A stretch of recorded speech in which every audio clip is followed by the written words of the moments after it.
We finally get Hello, we are testing right now to see how this sounds, cause level checks are good to do. Looks like it's working just fine for me.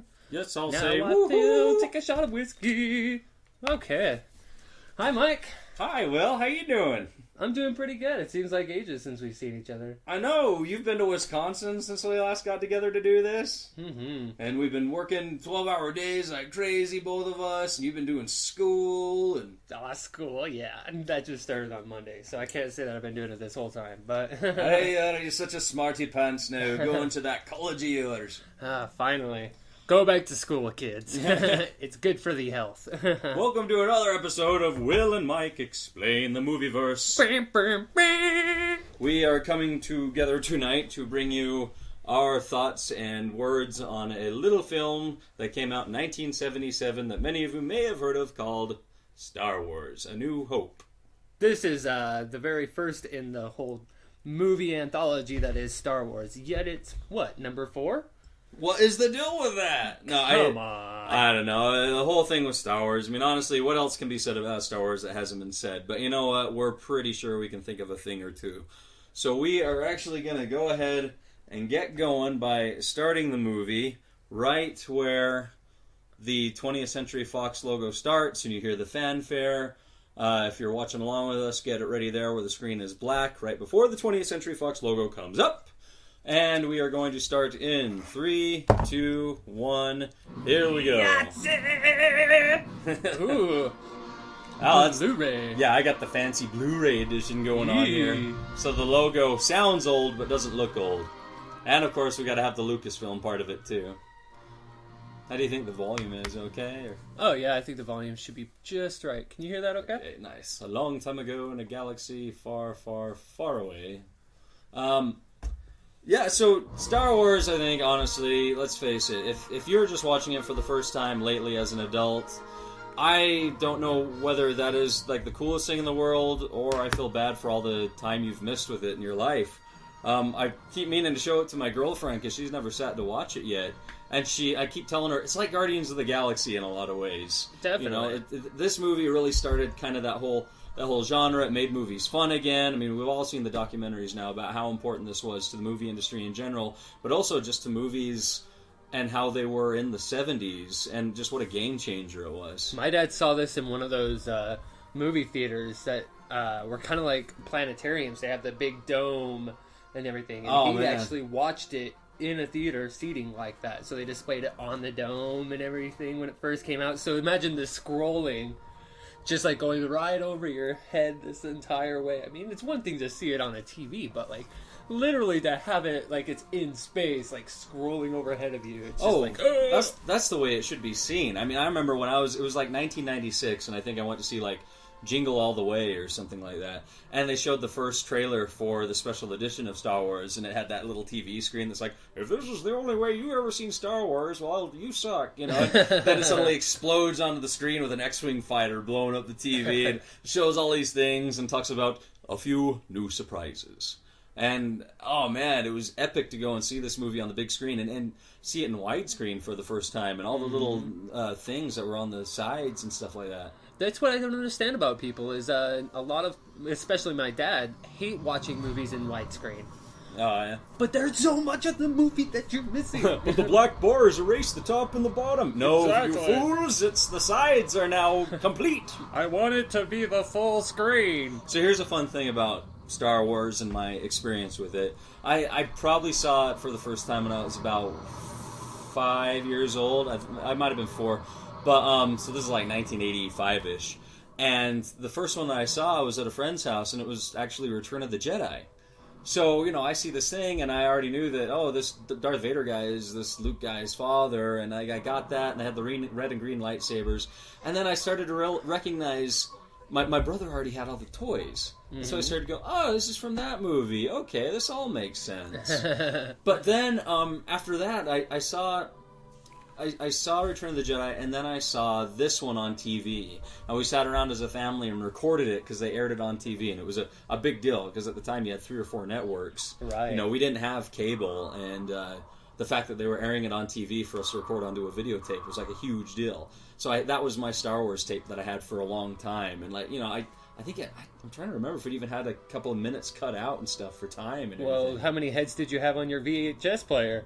That's a VCR for those kids. Can you ever have too much heads? But that guy right there, though, that the first close-up that it shows of the guys waiting for the stormtroopers to bust through the door, I thought he was Han Solo. Like, I was really confused as a kid. I'm like, why is Han Solo with these guys? Because, I mean, he's wearing a black vest like Han Solo. Right. And it kind of looked like Harrison Ford in my 5-year-old brain. I mean, even that little brief moment that we just barely saw, it still kind of looked like him. A little scruffy, little tiny butt chin. Right. You know? I think it's funny too with this movie how 70s some of it still kind of looks if you squint hard enough. Like, because there's a couple of guys with mutton chops, especially the Imperial guys later on. And I don't know, but considering all that, I mean, I don't even know how to describe how amazing it is that this film still holds up as well as it does. It still holds up. Like, this is still futuristic, and this is 77. Yeah, I mean, we don't even need to talk about how the sounds are so iconic and the look of everything is so iconic. I still don't know why the Stormtroopers didn't shoot R2 and 3PO when they're crossing the hallway. As a kid, I'm always like, oh, that was an easy shot that they missed. Oh, but Roger, never shoot the droids. Exactly. This shot right here, with Darth Vader walking through the doorway, it's super cool, but I look at it in two different ways because he comes in and makes, you know, he comes in with this great presence. But the thing is, if you're watching this for the first time or in 1977 and you have no idea who this is, you're like, obviously this is the bad guy, and you're kind of filled with terror, and the music is kind of scary, and you're like, oh, dang, okay, here's the big bad. This is the guy in charge, obviously. Mm-hmm. And he's so mysterious, and he has that deep, scary voice, and he's commanding everyone. He lifts that guy up and chokes him here in a minute. But the thing is, too, I remember after, I think episode 2 came out, and it had its problems, but for the most part, you know, I was totally into it and everything. Yeah. And it was fun. I was talking to my brother after, and we were both saying, like, man, now when we look back at that scene where Darth Vader comes into that white hallway on that, what is it, a Carillion cruiser? It's a Corvette. Yeah. I'm losing my nerd cred here. But on this Corvette, as he walks in, like how much more weight does he carry? How much more past does he have? And, you know, we can have our problems that we have with the prequels, and heaven knows they have a lot of problems, and we'll talk about those one day when we go through the... Yeah. I think we should do our commentary for that. If anything, it actually does give a kind of cool weight and background to this character. Mm-hmm. And, I don't know, you sort of have to edit out some of the stupider parts of it in your head. What I think is cool is, like, as opposed to, like, any other Steven Spielberg movie or anything like that, let's look at Jaws. How long do you have to wait before you see the bad guy? How long do you have to wait before you see the Predator? How long do you have to wait before you see the bad guy? And this one, they're like, hey, you want a bad guy?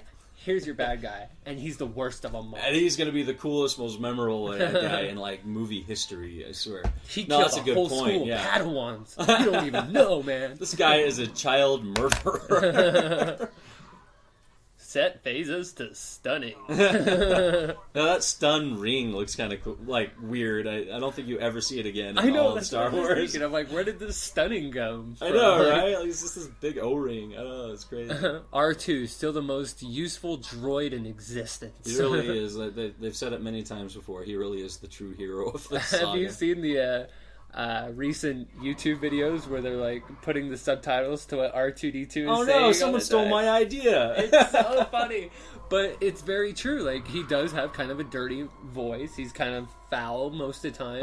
Like, I always thought he was, because I mean the way that 3PO reacts.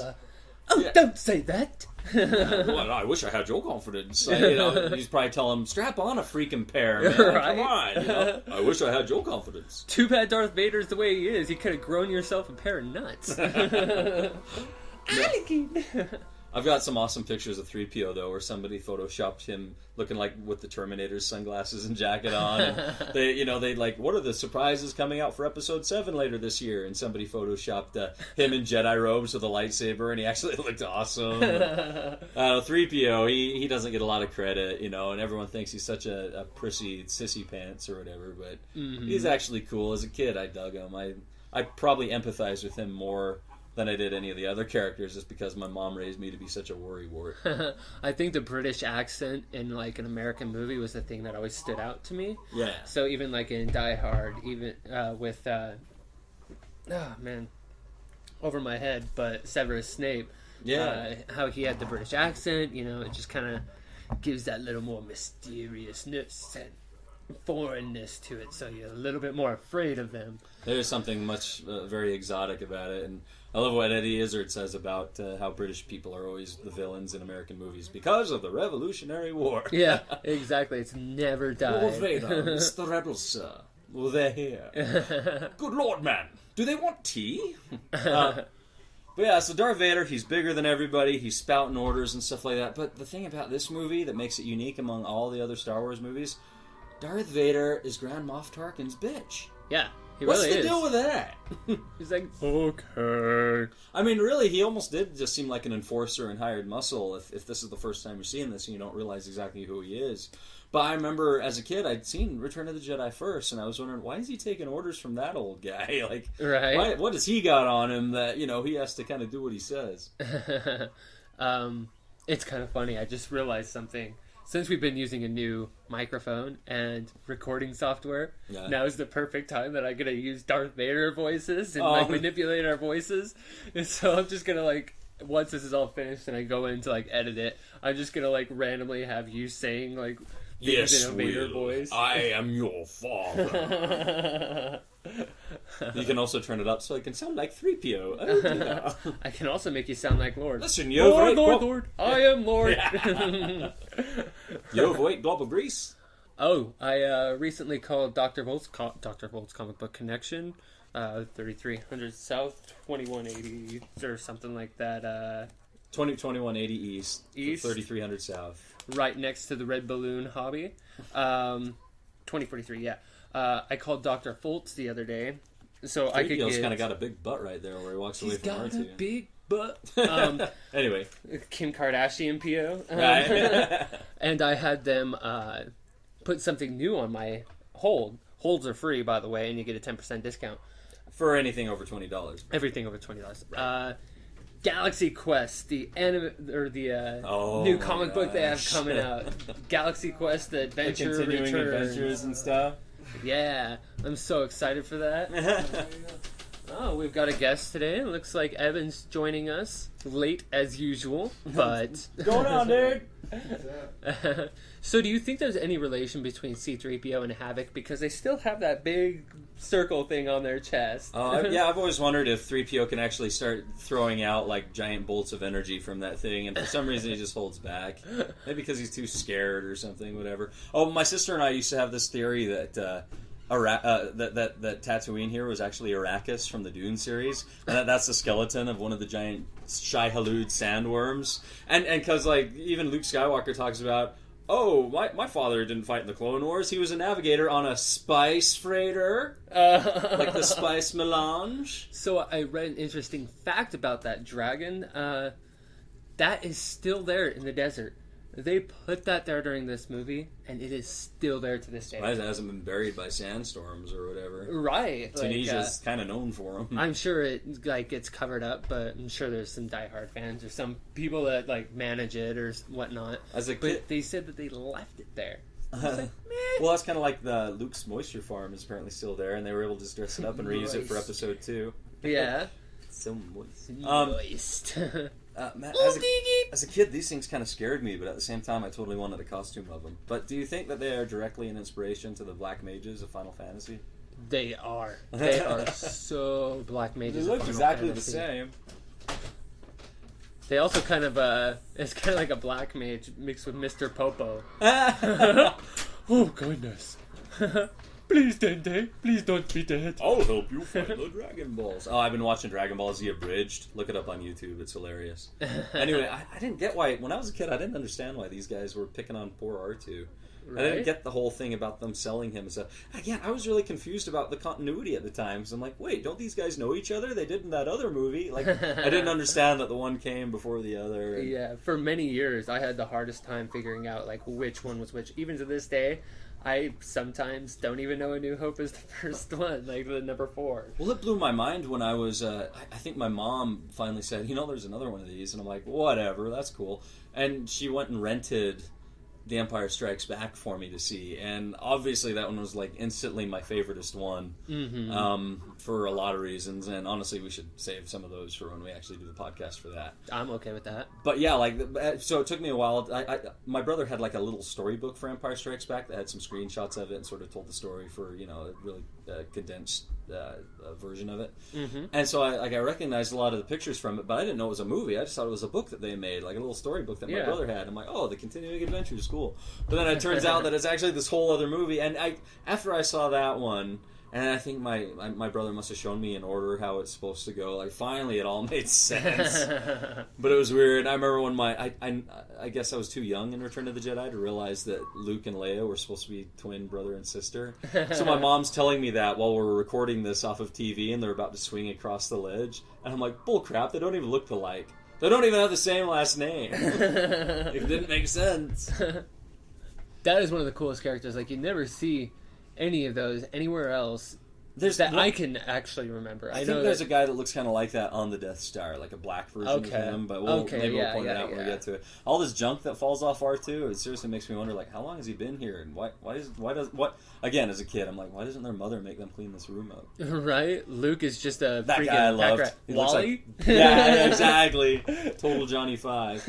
A donk. At one of the places I deliver oil to, I found a donk container there, and I was going to steal it so my brother and I could get some like air dryer vents and like make a gonk costume, and we were gonna walk around it. So I went to like take it because it was kind of a big recycling place and stuff, and it didn't seem like anyone was using it. When I walked up to it, it had a biohazard sign on it. I'm like, maybe I don't want this. Yeah, I don't want to grow a third leg, fourth leg. But I love all the different creatures in here. Like, I totally buy that they're robots, like, even nowadays. And they're really just puppets. They're really just like Kermit the Frog. Yeah. Oh, but the Sandcrawler. Have you ever seen the models where it's actually like this little remote control car, and they just kind of slow down the frame rate on the camera? Oh, really? Make it look like it's moving all slow. Oh, yeah, I forget about the special edition effects on this. Oh, yeah. They with make the it dewbacks moving around. Totally different. As a kid, though, so I went and saw the movie opening night when it came out as a special edition, and it was a fun crowd to see it with, because you could tell we were all fans. Everybody laughed, but when we come up to it, I'll talk more about it, but everyone, like, gasped, and, like, you could hear this going through the audience when Han shot second. When Greedo shot the age-old dispute. Yeah, we all kind of blinked, and, like, you could just hear it in the audience. We all kind of went, what? Did I just see that? What the crap was that? Like, you could tell that we were all instantly upset about it. It was weird, man. I can still remember that exact moment. Do you think that C-3PO is in such disrepair because the only person that knows his actual mechanics is Anakin Skywalker? Well, no, because they buff him up, and R2 obviously can take good care of him, but that's not a bad theory, considering, he's... Because, he's got the hydraulics on most of his joints in this, and, I mean, mind you, when you go to episodes 1 through 3... It's newer, so they make him look sleeker and everything like that. Well, but even at the end of this, he's had a bit of a some guys buffed him up a little bit with a buffer. But we will buff you up. That's not a bad theory, though. I mean, like, even Luke admits, it looks like you guys have seen a lot of action, and he's definitely, I don't know, maybe Captain Antilles has been on the run for so long and trying to dodge the Empire, making smuggling runs for Bail Organa. I'm totally just thinking of this here off the top of my head. I love that dome robot, though. I always did. I always wondered, like, what's his deal? He can probably do cool stuff. That's the model for the new ball droid. That's eventually what it turns into. It's just kind of half of that ball droid. Oh, man. Let's perfect the top. I've heard cool things about that ball droid. I don't think I'm allowed to say anything, though. No! But we're still a year out, Mike. I always thought it was weird here, though, because I'm like, well, they live in the desert, but why do they have an igloo? Yeah. Why are they living in igloos? They think it's snowing outside or something? Y'all dumb. That's another planet. That's Hoth. Oh, look, they already have a gonk. Yeah, that one's in a lot better repair. Right? It's because Luke's there, and he's an awesome mechanic, because of the Force. But I was gonna go to Toshi Station to buy some power converters. How does he sound so whiny? I mean, this is the Joker we're talking about. Right? I don't know. I always like the red R2 unit that's right there. I know he's got a name. I don't know it. Isn't it an R4? Like a R4? He might be officially. I think he says it here in a second. No, well, it's funny because I think he actually is an R4 designation, but Luke actually says, this R2 unit's got a bad motivator. You got a bad motivator for not acting like such a punk. It's funny because a lot of these people, like, I don't know if Uncle Owen is, but Aunt Beru is totally dubbed over with her voice. And a lot of it is that they all had British accents, and I guess people thought that they were going to be confused with the Empire, who the good guys and bad guys were. It's such a dumb 70s Hollywood way of thinking, I guess. But yeah, a lot of these people's voices were redubbed with American accents. Including James Earl Jones, who does Darth Vader's voice. If you go online and check out, like, the actual David Prowse's actual on-set dialogue. Oh, man, it's so great. Tear this ship apart until you found those plans. Well, it's not like that, exactly. It's almost as bad. May as well have been, right? There's Kenny Baker walking around in an R2 in it. I've always heard the stories that he got left inside there for lunch breaks and stuff.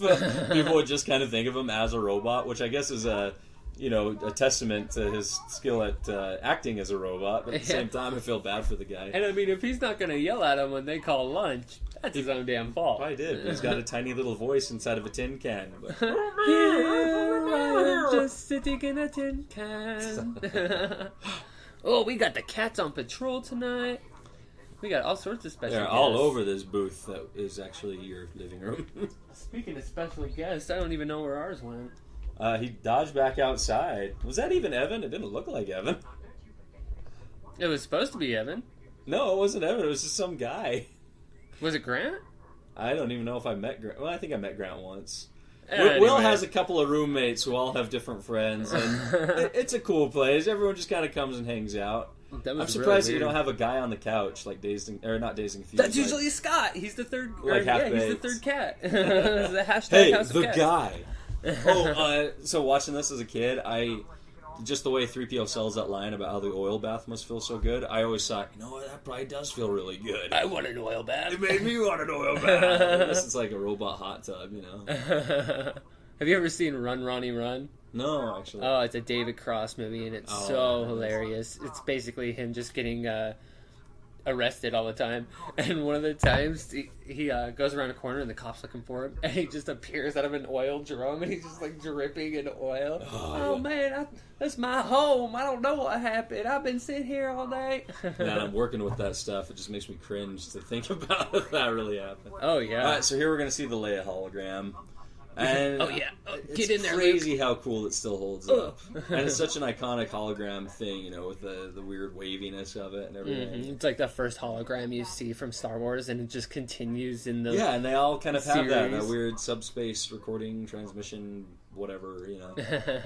Is he done with his oil bath already? For some reason I remember it lasted longer. Yeah, hot oil bath action. Oh, yeah.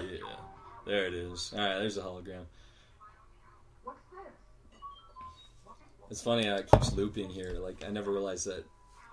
Why do you think he played the message right here? Do you think it really was just a quick malfunction and R2's thinking, like, right now, like, oh, crap, nobody was supposed to see this, man? Right. Or do you think he did it to kind of capture some attention and try to garner Luke's help to get to Ben Kenobi? I think it may have been intentional because, I mean, there's got to be, like, a rotator right there where R2 on R2's neck. He's looking at his neck, people, and moving his hands toward it. I know you can't see right now, but it's like he had to have been like doing something with the rotator cuff of that part. So I would say that it was R2 garnishing that attention that they needed because he knew that they were on the right planet. Yeah, and maybe this is his way of being like, dude, quit messing with us. You don't want to do this. I need your help for this. You don't want none of this, bro. Why do you think he couldn't just tell 3PO? Maybe because he knew 3PO would muck it up, and 3PO is such a rule follower. Mm-hmm. That makes sense, I guess, you know. Oh, do you know how many times I watched this movie before? It was probably only in the last 5 years that I realized that 3PO had a silver leg. Does he have one silver leg? Oh my gosh, you've never noticed I it? haven't ever noticed. Yeah, and it's on all the toys. I always thought it was kind of weird. But yeah, like from the knee down on one of his legs, it's silver instead of gold plate or whatever. Interesting. Yeah. You can't see it here, but it'll turn up. Man, seriously, Tony Daniels does such a cool job as 3PO, and I love the fact that like he's always, I don't know, maybe he just realizes that he's not stupid, and it's a great source of income no matter what they're paying. But yeah. I love the fact that he's always played 3PO, like pretty much every incarnation, every time, from the old radio plays to the to all the new Clone Wars cartoons and stuff, and the Rebels cartoon. So I was watching Agent Carter, which is that cool? So good. I just finally finished Agents of S.H.I.E.L.D. finally. It's so good. Yeah, right? Oh yeah. Oh, totally. I was way into it. Spoiler alert for the next 30 seconds. They brought Inhumans into the Marvel Universe in the most smashing of ways. It's so cool. In Agent Carter? No, in Agents of S.H.I.E.L.D. Oh, I haven't watched season 2. I just finished season 1 finally. No more spoilers. I'm trying to catch up. Like I'm lucky I finally got my girlfriend into it. That was the secret. She's telling her mom about it. She's like, it's so addicting, and I'm like, oh, I'm so proud of you. Oh, I hate words so much. Here's Aunt Beru. So this is a weird mural above their dining table. Right? Did they have natives come in and paint that for them? Yes, or did who's they the do natives it on Tatooine? Are they kind of like the native Jawas? Martians on? Yeah, I guess they're kind of like the native Martians on Futurama. Yeah. No, I could buff that out of your car if you want me to. So Luke talks about Biggs. I know there's some deleted scene that I've kind of seen weird footage of and stuff like that. But did Biggs go off to the Imperial Academy and then he defected to the Rebels? And that's what Luke is trying to do is go to the Academy too. He doesn't know if Biggs has been there. Because I heard that deleted scene, he's trying to recruit Luke or something and sort of like say, hey, you should kind of come join these rebels. And he's like, oh, I can't. I got duties on the farm. One question. Who the fuck is Biggs? Are you serious? He's the guy with the mustache at the end, and he's on Luke's squad. Oh, okay. Remember, and all the time right here, he keeps saying stuff like, Biggs is right. I'm never going to get out of here. And he's always talking about Biggs. So remember, there's this deleted scene. Like, the movie originally started out because they were like, oh, I don't know if we can go a half hour without introducing the main protagonist, Luke Skywalker. So they kind of added this scene where he's hanging out at Toshi Station, apparently, and he's hanging out with his best friend Biggs and some girl whose name I totally can't remember and is completely inconsequential.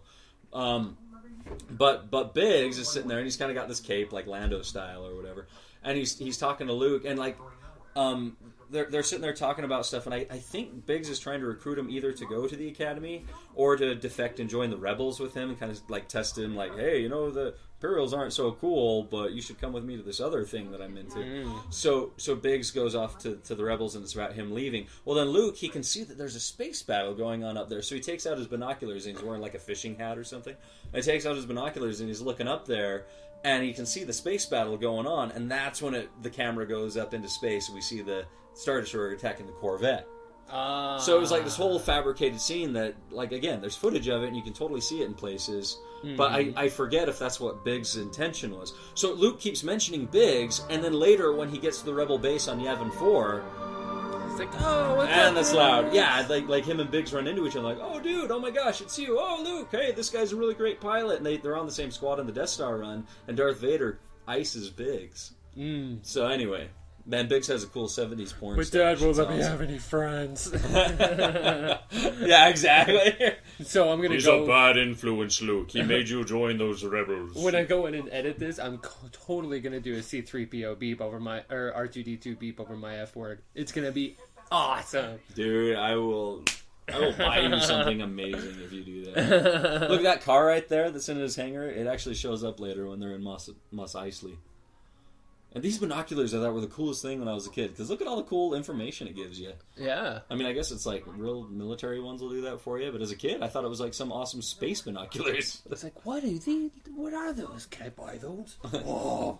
The lamp's running away. Hey, you better reprogram that better. That thing's gonna get away, and you ain't gonna be able to read the manual to fix C-3PO. Come on, man. Goodbye, lamp.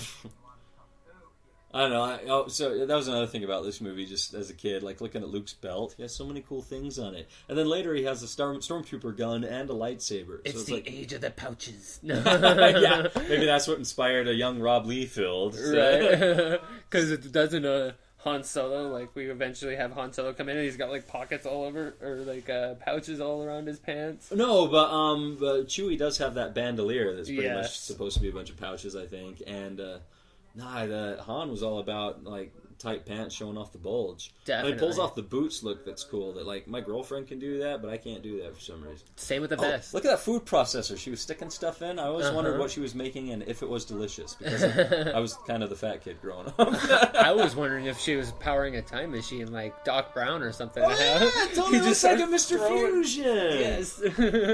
Have we ever seen what a Tusken Raider looks like without their mask on? I'm going to Google that right now because I'm interested. Yeah, do it, man. I've always wondered. So that's actually an elephant. That's kind of weird. But the fact that they used to have actual giant creatures instead of all CG, I mean, it's no wonder this movie's a classic.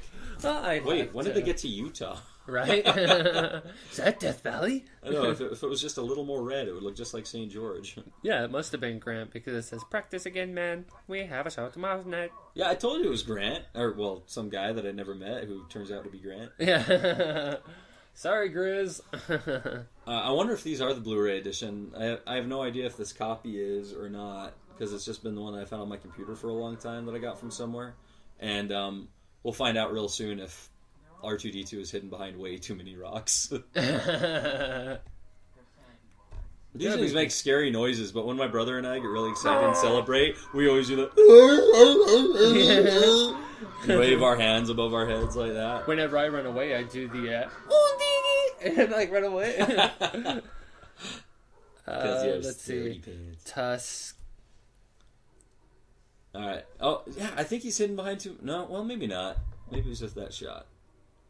I'm actually going to be disappointed if these are the Blu-rays because. Oh no, it is! How do you get in there? Exactly! That's the problem with the latest special edition. The changes that Lucas made right before he sold to Disney. There's that, and then that means that the copy of Return of the Jedi I have is going to be the one where Darth Vader, when Luke is getting electrocuted, goes, "No! No!" Oh, and it has that weird Force scream or whatever that Obi-Wan does. Yeah, that's awesome. You know, Obi-Wan, for a lot of reasons, is probably up there as my favorite Star Wars character. But at the same time, the more I think about it, the more I'm not sure if he's a manipulative bastard or not. Between him and Yoda and the kind of lies, you know, oh, it's all true from a certain point of view. I type in Tusken Raider and I get Tusken Raider unmasked. Let's see what it looks like. What are they? Well, there's just a Tusken Raider all over the place. Oh, wait, there's a guy. What does he look like? Oh, there's the guy from Mad Magazine. That's weird. There's the scrotum face guy that Luke or Obi-Wan chops his arm off later. Oh, they look like people, but with weird skull noses. Oh, that picture of him looks like a predator face. Yeah. I guess nobody knows what a Tusken Raider looks like. There must be a bunch of different aliens that just wrap themselves in the same robes. That's so interesting. I really want to know. Little young Luke, what brings you out this far? Sorry. I got that one for... Oh, yeah, there's a predator face. It looks like the predator and a Wookiee had a baby. Definitely does. Like the book from Evil Dead. Oh, yeah. It looks like the Necronomicon face. Funny note about Obi-Wan Kenobi. My brother and I, when we were both little kids, like really little kids, we thought that Obi-Wan Kenobi was totally our grandpa Butch Armstrong. I'm not even kidding, because he looked just like him. He kind of had that beard. Oh, they sort of talked like this. Except Grandpa Butch was just a little more like, hey, what are you boys doing? not quite so British and proper. But yeah, like we thought he was Grandpa Butch with a little more hair. Didn't he die recently, or did he just die after the filming of this? I think he died in the 80s sometime, I'm pretty sure. Okay. Wish Sean was here to IMDb for us. We need your assistance. He's been mad at me for us doing this at other places. He's like, I just want to be the IMDb guy and hang out with you. And I'm like, I just want to be the wispy mustache guy. That's all I want to be. Exactly. He's fun. We play kind of the Star Wars role-playing game, the Edge of the Republic or whatever it is. Edge of the Empire. Edge of the Empire.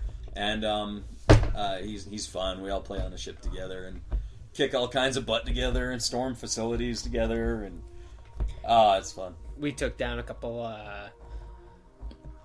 let's see, what have we taken down? Like giant mechs, and we fought those, mechs. And what did we do last time? We did a whole dragon that we took down, like a Kel dragon, I think it was. I used my freaking awesome jetpack. Yeah, he's got a jetpack all above Boba Fett nowadays, and we have a good time, man, with some way cool adventures. It's so much fun. And look, he's got a brand new house in this version too. How did his speeder get right there? It's a heck of a parking job, Luke. The Force is with you on that one. Hey, they say he's an amazing pilot, right? Look up. Man, I don't know how much trouble I can get him for plugging this, but look up a version of this movie that is a fan edit from a guy. I don't remember his name. I wish I could give credit where credit's due. But it's a version of Star Wars called The Mentor. And what it is a version that a guy edited together where it takes all the Obi-Wan scenes, and it's this movie from Obi-Wan's point of view.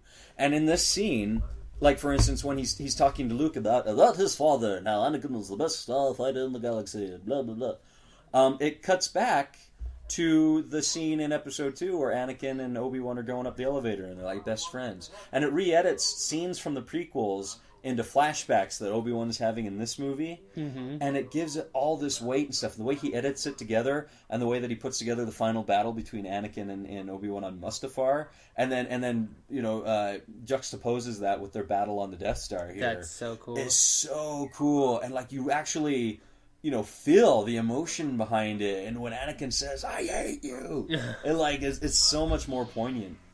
What was it called? The Mentor. It's a fan edit of Star Wars. I gotta find it from somewhere, but maybe you can have better luck grabbing it. My brother had a copy, but he had to delete it because it was 4 gigs and he was trying to save some space or something. But man, Alec Guinness really sells this stuff. I don't know, when I was a kid, I always wondered what the Clone Wars were, and I was really excited to find out, what they were. I guess they were cool, but I thought it was something different. I'll be honest with you. Okay, it looks like it was done by John Benson. Okay. His Twitter handle is @AnimeDitor, so it's like ANIM editor. Yeah. And it was his fan re-edit to he released it to a packed crowd of friends, family, and industry professionals. Yeah, I know him and like Topher Grace and some of these people are using Star Wars as a template to just practice editing as an exercise. And they're not getting any money for it or anything like that. I don't know how these things get leaked online, but I'd love to see the Topher Grace version of the prequels. Yeah, that'd be I heard so him talk fun. about it on Nerdist, and it really got me very desirous to see it. That's one thing I hate about not working outside anymore is I don't get to listen to all the podcasts that I used to. It takes me like 10 minutes to get to work, 10 minutes back, and I'm on the phones all the time. And that's the only thing that makes me look forward to these 12-hour work days for me when I'm driving so much, because it's mostly drive time, and I just get to listen to a bunch of cool stuff.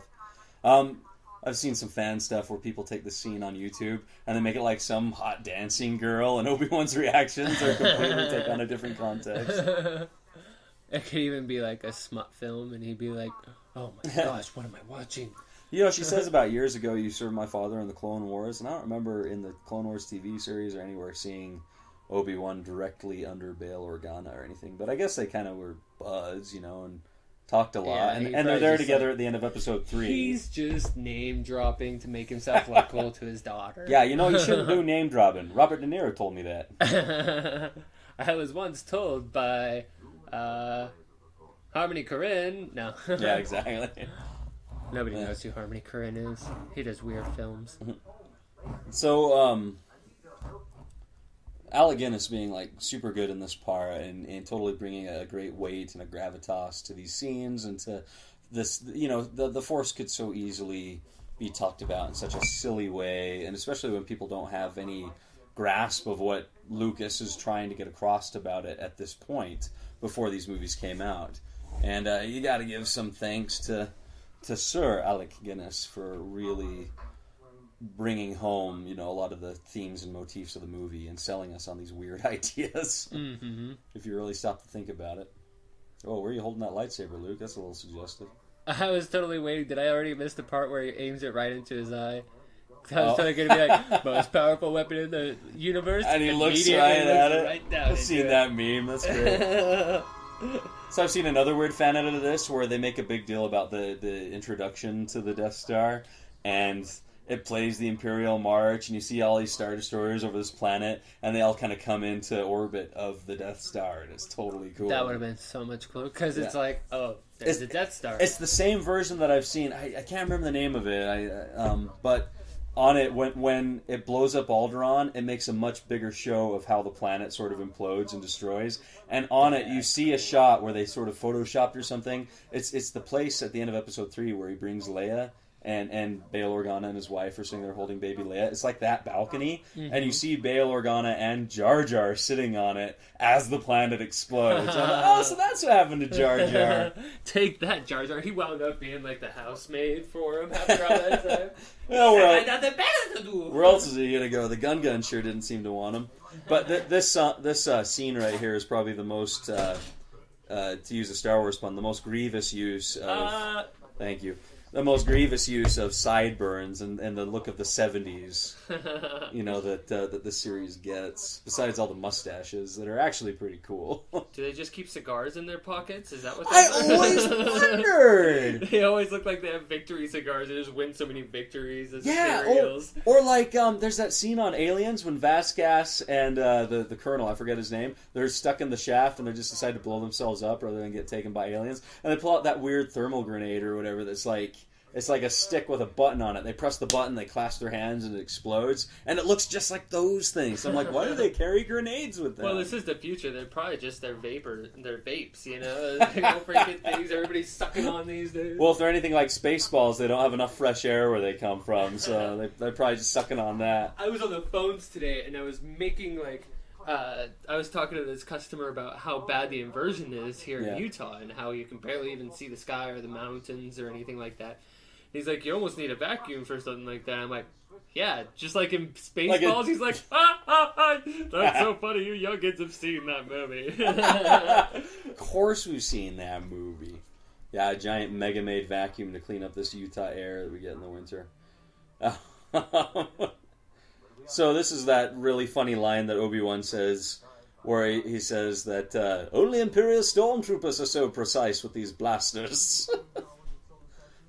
But the way that they tore up the treads on this sandcrawler and everything like that, I mean, it just makes you want to kind of see the battle that the stormtroopers put up against these Jawas. And, I bet the Jawas had some cool little secret illegal weapons or something like that they really gave the stormtroopers a hard time.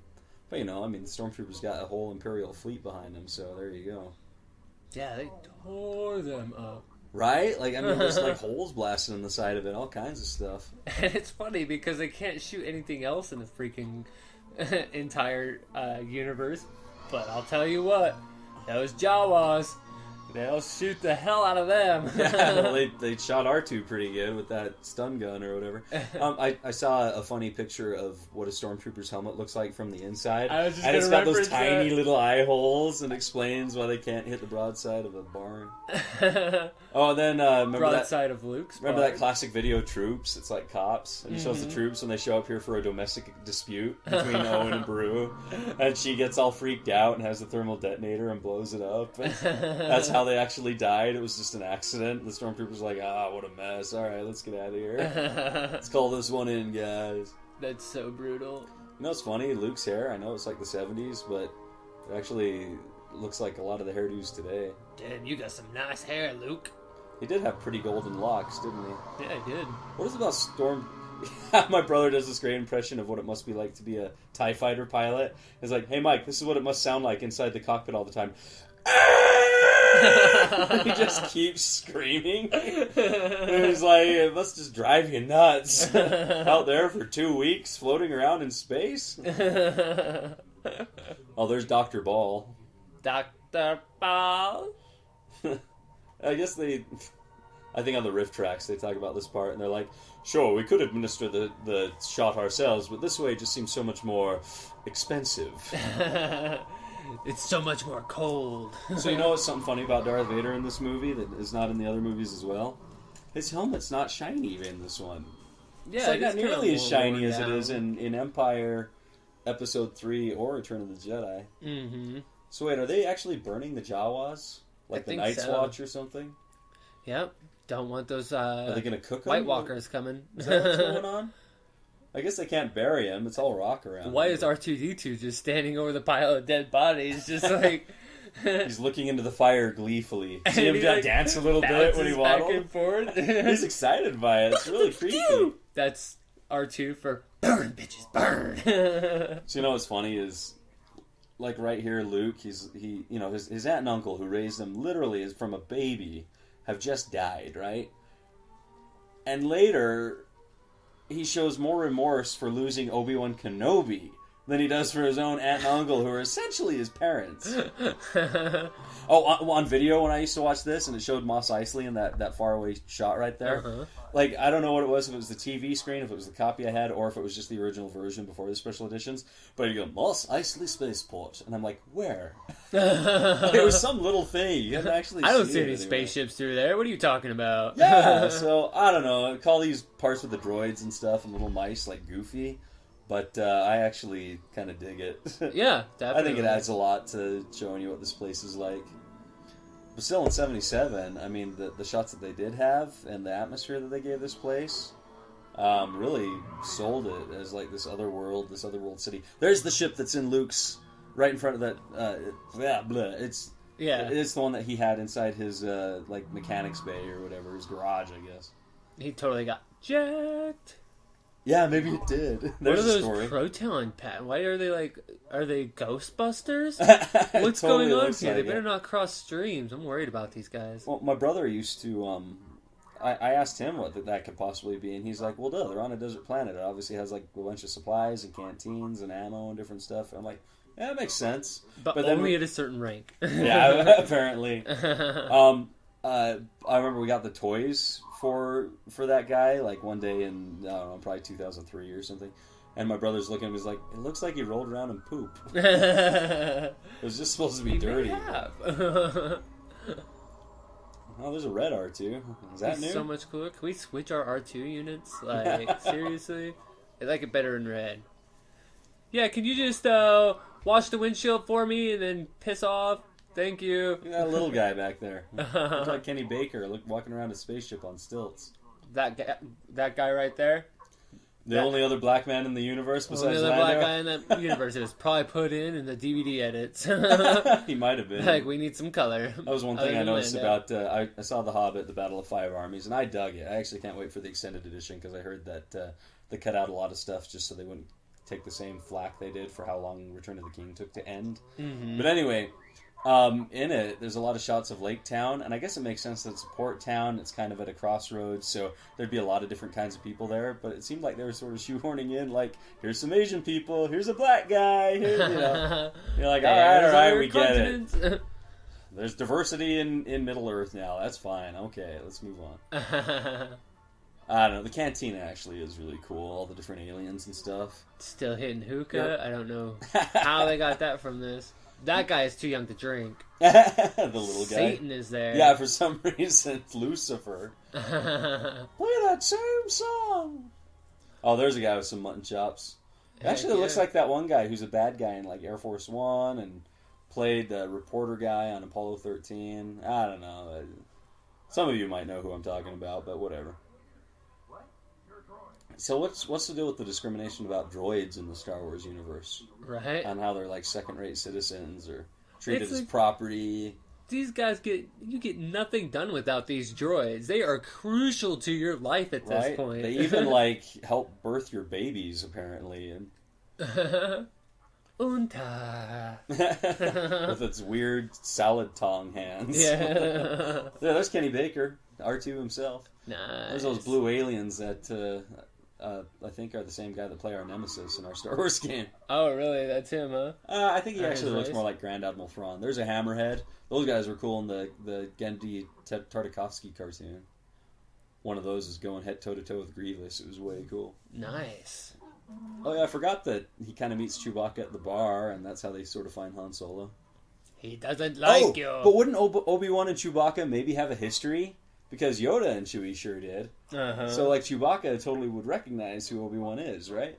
Should. Or, probably recognize him as a Jedi, having worked closely with him. It's probably been so long since he's seen him, though, that he just doesn't even realize. And since he's not, like, Force sensitive, he can't, like, really feel the Force coming from him. So Well, he's it's just not like, so much that, but, like, he'd probably kind of recognize, oh, that's sort of Jedi robes, and, oh my gosh, he's got one of those laser swords. Maybe I'll hook him up with my boss. Right? I don't know.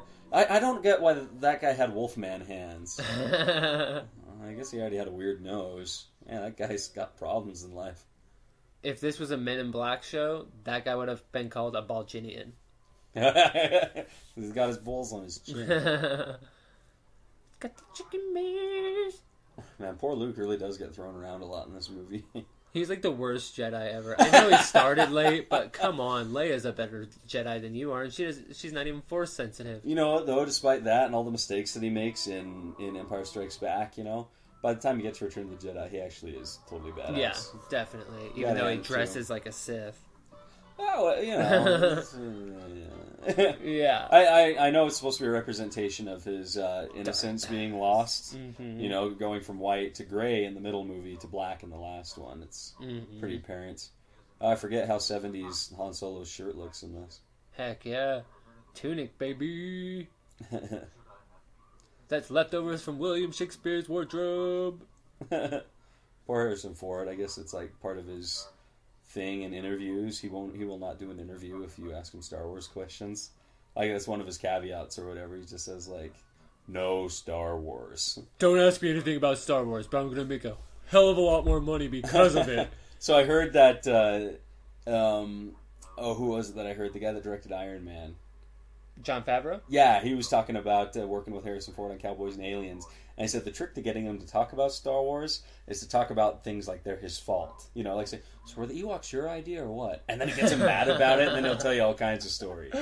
I can totally see Jon Favreau doing that. If you guys don't know who Jon Favreau is, go watch Iron Man, and it's his buddy. What do they call him? Happy. Happy. Yeah, his driver. That's Jon Favreau. Happy is Jon Favreau. He also directed Elf. Yes, he did. He's got quite a thing going on. He's got quite a few. He's got a new one coming honestly. out. Or he's got a new one that just came out. It's called Chef, and I hear that's really good. We actually got that and watched it. It is totally cool. It's a fun slice of life movie. I dug it. And if you really want to be impressed with him, go back to him and Vince Vaughn in Made or any other movies like that. Swingers. Swingers and Made. Yeah. Oh, man. Vince Vaughn, the most annoying characters. We're gonna go get some babies. We gotta get some babies. It's like, stop. I am gonna state right now, I don't care who hears it and what you think, I have never liked Vince Vaughn. That's all right. He was funny for like 2 seconds, Mr. and Mrs. That was Smith. Dodgeball. Dodgeball. Dodgeball was only fun because of Pirate Steve, played by Alan Tudyk. Yeah, definitely. Alan Tudyk's so freaking hilarious. What is it about Han Solo that makes him like so much more of a favorite character than Luke Skywalker or whoever? Because he's just a normal guy?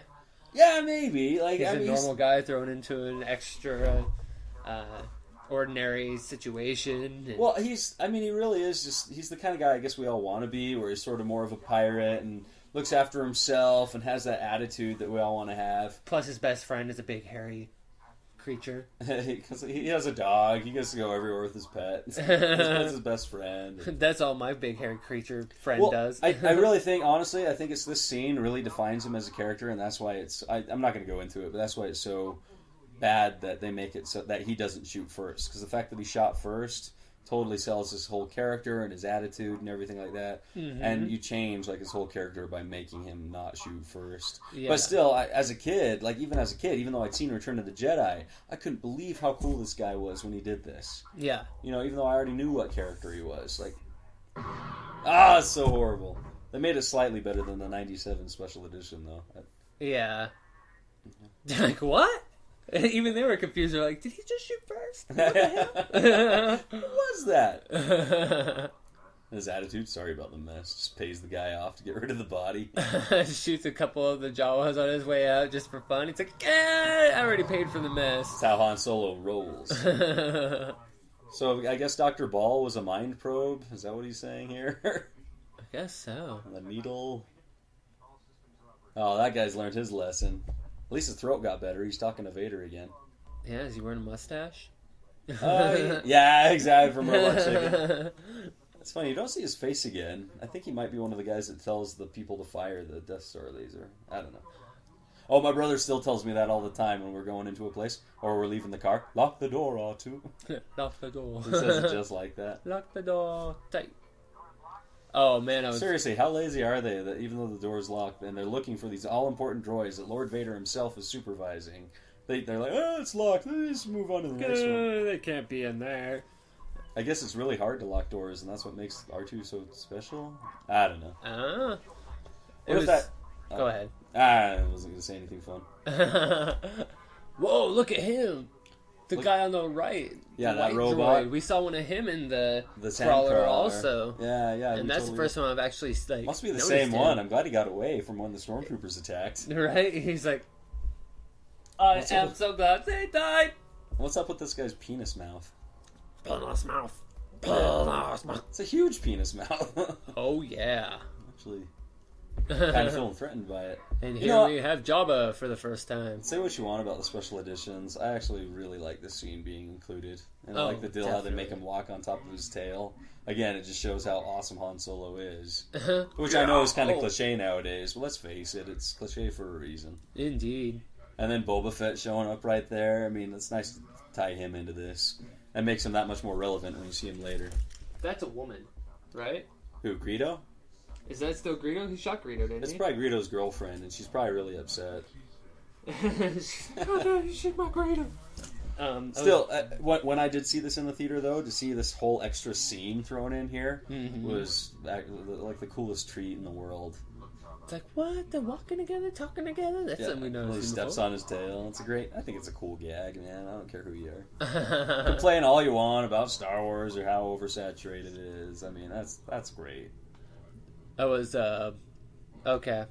Gonna geek out. And by geek out, I mean I'm gonna gleek out here for a second. Oh boy. I watched the season premiere of Glee, and Rachel Berry was supposed to be on the worst television show in history, so she got kicked off of Broadway, the TV show, and she's back into Lima, Ohio as a nobody now. Really? But it's so funny because the TV show, they were showing clips from it. Yeah. And the wheelchair guy, he rolls in, and it's effing Carrot Top. Carrot Top was on the show, and at the very end when they're doing like the promo, he just like freaking flips his leg over his other leg, and he's supposed to be in a wheelchair. He's just like, hey. No, Carrot Top. My life is complete. Got to make an entrance. Alright, so Penis Mouth is now informing the Imperials where these guys are. With his penis-y mouth. I guess we could call him down the stairs? That was cool. Detective. Yeah. Seriously, there was that shot back there where they were coming down the stairs and R2 was walking down and we're like, oh, he can do stairs. Figured he floated with his little leg jets. I don't know. So here, Luke has this poncho. Did he always have that poncho? Or no, that's new. Did he get it when he sold his speeder to that person? Did he get a poncho out of it? Oh, look at the fuzzy dice up there. Well, they're not dude, fuzzy, if you throw in the poncho. The poncho is what gets it. Look at that gun. He's compensating for something. Probably this guy's face. It's like, I'll never be that big. Not even with this gun. See, it depends on the rank. If you're a lower rank, you don't get a survival pack. No, it you makes sense. Can't shoot, you don't get a survival pack, you're dead. You have to survive in the desert without a survival pack. You will earn this pack. See, a lot of people say punch it Chewie as like a Star Wars line. He never actually says that. Because he says, Chewie, get us out of here, and all that stuff. That's a cool new shot that they added in 97. With the thing lifting off vertically. Yeah. The thing. The Millennium Falcon. The iconic ship of the series. Yeah, it's just a thing. It runs a parsec. Oh, now that we've been playing that Star Wars game, and I know what a big deal it is to have a Star Destroyer on your tail, this makes a lot more sense why he's scared that they have two on their tail. It's like, yeah, this is pretty bad. He's moving slightly to the left. This guy knows some maneuvers. I promised myself I wouldn't quote lines from parodies on this, but I can't help it. There's that story where Harrison Ford was looking at the cockpit of the Millennium Falcon for the first time, and the set designers were showing him it. And he goes, cool, so how do I fly this thing? And they all just stared at each other like, oh, I don't know. So that's why he just does all the weird stuff and reaches up to those weird e-cigarettes when he does the jump to light speed. So that's what they are. They're control sticks. Your personalized control sticks for their cars back on the Death Star. It's the thing's the size of a moon. They gotta have cars parked somewhere, right? Right. That makes sense. Can't all just be turboless. He just bats his hand out of the way. Get out of here, we all want to slap Luke that bad by this point. Oh, yeah. He gets cool later, but he's so whiny right now. It's like, how old are you, boy? Grow some. I used to think that, the 3D Death Star that's actually spinning, was that a special edition thing? But no, it's actually in the original cut. Really? Yeah. The special effects were pretty good, but I think they only built half of it or something. I don't know. I don't remember all the stories. Someone out there knows. You can post a comment or something. So, another weird thing with Princess Leia is her accent seems to come and go. Have you noticed? Oh, yeah. It's like Princess so noticeable, too. Yeah, I wonder, maybe it's a thing in this galaxy, or, where when you're talking to dignitaries or in a Senate kind of form, you have to speak with a proper British accent or something. But, like, when you're hanging out with the rebels and your buddies, you just go, what's up, Doc, Kind of like Padme. Yeah, when she's on Mandalore, she kind of does the same thing. She has that very different voice with the people, and we will not defer to the Senate for the council. We don't talk like you. We're above you. Nah, I'm just playing, dog. Yeah, exactly. Just completely switch, like, to Ebonics. Or, Jar Jar speak. Whosa, are you, sir? Oh, so, around the big Star Wars boom in the, 99, instead of Episode 1's coming out, they released a Star Wars manga. And each episode of Star Wars was done by a different artist, like Kia Asamiya and some of the big manga artists at the time.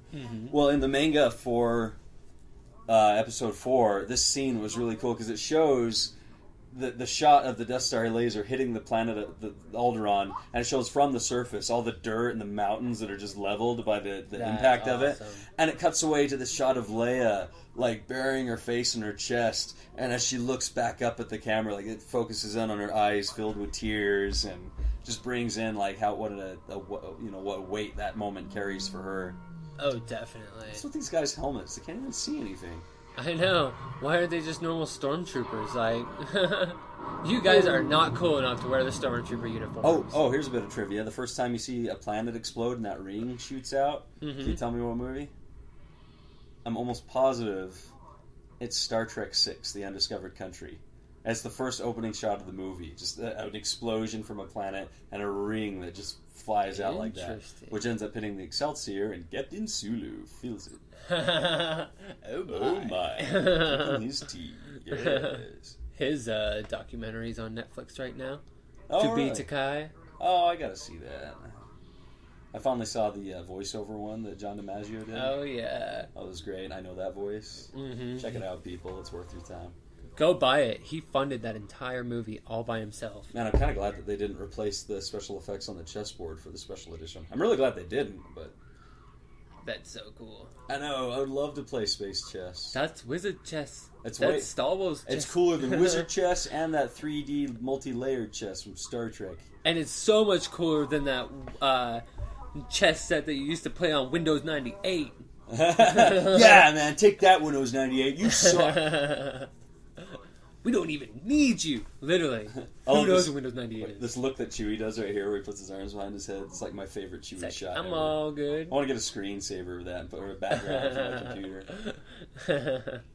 Just chilling and relaxing. Did I tell you my idea for a costume for Comic-Con? Oh, wait, real quick. So why Luke's lightsaber is white right here instead of blue? Now, I know there's a special effects reason. It's because they were trying to do this whole different way when they finally just started animating over it. But my kid, my kid logic, imagination, when I was 5 and I watched this, told me that, right now it's on a practice setting. And when it's white like that, it's not going to actually cut through you. It might just bonk you on the head or something like the lightsabers that the police use on Futurama. But yeah, right now it's actually on practice setting, so he doesn't chop his leg off or something, but he can still block lasers with it. And then later when it's blue, it's on lethal or whatever, Right. Anyway, I always thought it was a cool idea. I wish the younglings would be doing that in episode 2, and they would all be white settings or something. Yeah, you'd be seriously, like, who's going to give these 6-year-olds a real lightsaber? I don't care how many midichlorians they got. Sorry, you were saying about...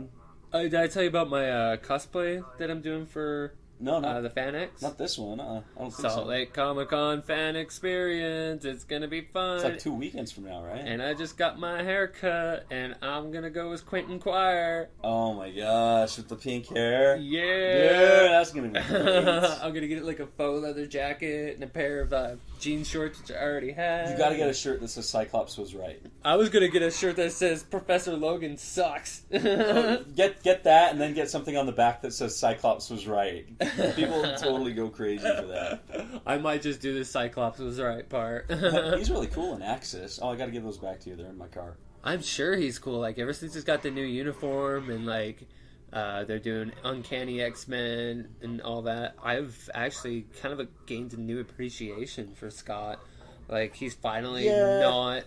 Between that and Rachel and Miles Explain the X-Men, it really kind of gives you a new understanding for maybe where he's been coming from and how much Professor X is a jerk and has kind of screwed up Scott Summers. Yep. Maybe he did the right thing by killing him. It's hard to say. Spoilers for anybody who hasn't read Avengers vs. X-Men.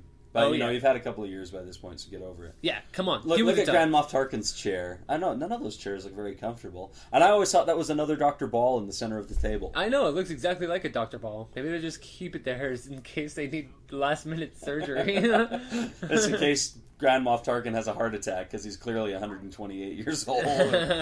You know? And who are those guards standing there? Do you think they're really going to do anything? Maybe they can shoot better than stormtroopers because they don't have a mask on. They're still just recruits. Oh, I hear they made the special effect for the Lightspeed tunnel out of tinfoil. Oh, really? Yeah. It doesn't surprise me. Like a little tinfoil. When I was a kid, it blew my mind when I realized that those chunks of rock are actually Alderaan. And then I started thinking, like, man, they're lucky they didn't run into some bodies floating out there or something. They would probably be decimated. Those are just like chunks of yeah, it's a good the thing mountains. It's a good thing they have deflector shields or whatever, so these asteroids don't just pop a hole in the ship and suck them all out. Oh, holy crap! Speaking of Jon Favreau, guess what speaking of Jon Favreau and giant Asteroid freaking rocks things. and shit. Yeah. Guess what I watched last night? Zathura. No, that one's a good one though. I haven't seen that in a while. Alright. Deep Impact. Oh yeah! Jon Favreau's in that? Yeah, he's like the science teacher that goes into space with them all. Are you sure we're thinking of the same movie? Yeah, let me show you. I don't think they actually ever go into space in Deep. Oh, you're thinking of Armageddon. No, Deep Impact. They go into space. No, there's. Oh yeah. Oh, okay. No. I totally. You don't have to prove it to me. Put your phone away. No. I remember that. Okay, I forgot about the subplot where the people try to blow it up with nukes and pull an Armageddon out. And then it's like they've also got what's his name. Frodo. Old timey. They've got him. The guy who's on like Phenomenon and a bunch of westerns. Yeah. And oh my gosh, he's with Michael Caine in Secondhand Lions. One name is Michael Caine. Why do I know Michael Caine, but I can't spit out? It's not Dreyfus. Well, anyway. Yes, no, it's not. Yeah. That's no moon. Oh wait, my bad. Yes, it is. It's got a gravitational pull. It must be a moon. Well, it's a track beam. I like Chewie's headset. Do we ever see him wear a headset later? I think this is the only time he ever wears any headgear. The only reason he's wearing a headgear right now is because he's doing his second job as a telemarketer. It's the only way that they can make ends meet in this, crazy universe. He sells specialty products to Wookiees for their hair Right now, all he's doing is, I gotta call you back. Getting pulled into a moon or something. Alright, It's unfathomable how big the Death Star really is, but I love the fact that it looks all smooth and bally or whatever. And there's all these great shots of the outside of it, and the closer you get to it, how many layers and buildings and different little ports and stuff like that it has. Like especially during the final battle, where the X-Wings fighters come and they're like zooming around with towers and stuff like that. Yeah, I don't know. It's a really cool concept to think about, and in this show where you had other sci-fi movies before this, like 2001 and stuff like that, but which is one of my all-time favorites. I think this one just explodes with imagination. There's reasons why this property is so beloved, folks, especially these original movies. You want to see a movie before its time. Oh, I love the elevator coming up here with the guards, because that's a special addition to the edition.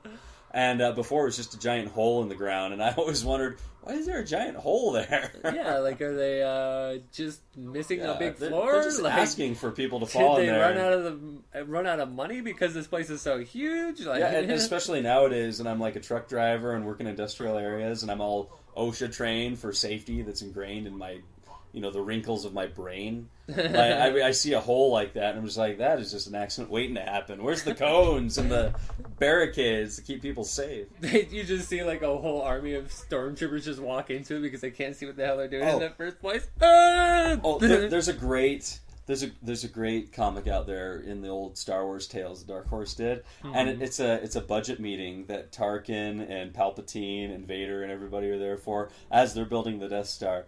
And they're like, what's this thing? What's this notation about rails and stuff like that? Shouldn't we have some safety rails on this thing? And like, well, we could, sir, but it would cost an extra 40 billion units or whatever, 40 billion credits. He's like, screw that, I'm not paying for that. Let's just leave off the rails. And Palpatine looks at Vader and says, I want you by my side on this thing at all times. The last thing I need is some psycho coming up behind me and throwing me off the edge. It's great, man. That's so good. So I always wondered why they were bringing a magic coffin into the... I didn't get what this was. And what is that? Is that a vacuum cleaner piece? Is this supposed to be some kind of scanning equipment? That's the valet parking. They're just here to, like, vacuum everything, and then they park the Millennium Falcon. They're just kind of like Venturi cleaning or something. I don't know. They obviously die, like, right there. Here. Yeah. You feel bad because they're like janitors. I mean, they never did anything wrong. Well, these poor stormtroopers, I guess they're stupid enough to fall for this. They might as well get killed. It reminds me of the part on Clerks. You've seen Clerks, right? But then you hear the laser blast. So shouldn't that armor have some kind of hole in the chest or something? Unless they waited for them to go up and then they just shoved it into their neck and... I don't know. Maybe, yeah. But think of all the blood they'd have to clean out of the helmet. Yeah. No matter what, those stormtrooper costumes or so that's Luke. Must have been like... That one's Luke, and it's a good thing he wasn't standing next to anyone else because they would have realized he's a little short for a stormtrooper. Thud. Ha, Chewie, the muscle. That guy died like a sucker. Oh, here comes Luke. Man, he's actually a fast runner to come all the way up from there, like, in what, 10 seconds? Yeah, he was up there. Lickety-split. Honestly, even as a kid, I thought it was the coolest thing that they steal bad guy costumes and walk around in stormtrooper gear. I know. Even in Edge of the Empire, I still try and do the same thing. I actually have the stormtrooper armor right now. I only got an Imperial officer thing. Oh, there's one of the dirtiest things I've ever seen. It's only as an adult that you grow up and look at the interface that R2-D2 has for these computers and think, wow, that's nasty. Oh, that's nasty. That's nasty. All these schematics are new. Well, wait, maybe they're not. Actually, I don't think they are. Later, there's a schematic that is, but... And, whatever you all the knobs and switches and everything they had, man. The Empire is all about analog. They don't believe in digital stuff or what are those chips that they have on Star Trek that run their computers and stuff? Somebody else. Data chips. We'll just call them data chips. There's some kind of name for those chips. Anyway. So if you want to see a movie that's like way before its time, I was watching a silent film. Yes. A silent film, people. This is one of those films where they play music and there's no talking or anything like that. A silent film, and it's called Metropolis. Yeah, sure. Oh my gosh. It's like 1921, and it's talking about artificial intelligence and how, certain classes are going to be here while others are going to live underground and be workers and just work.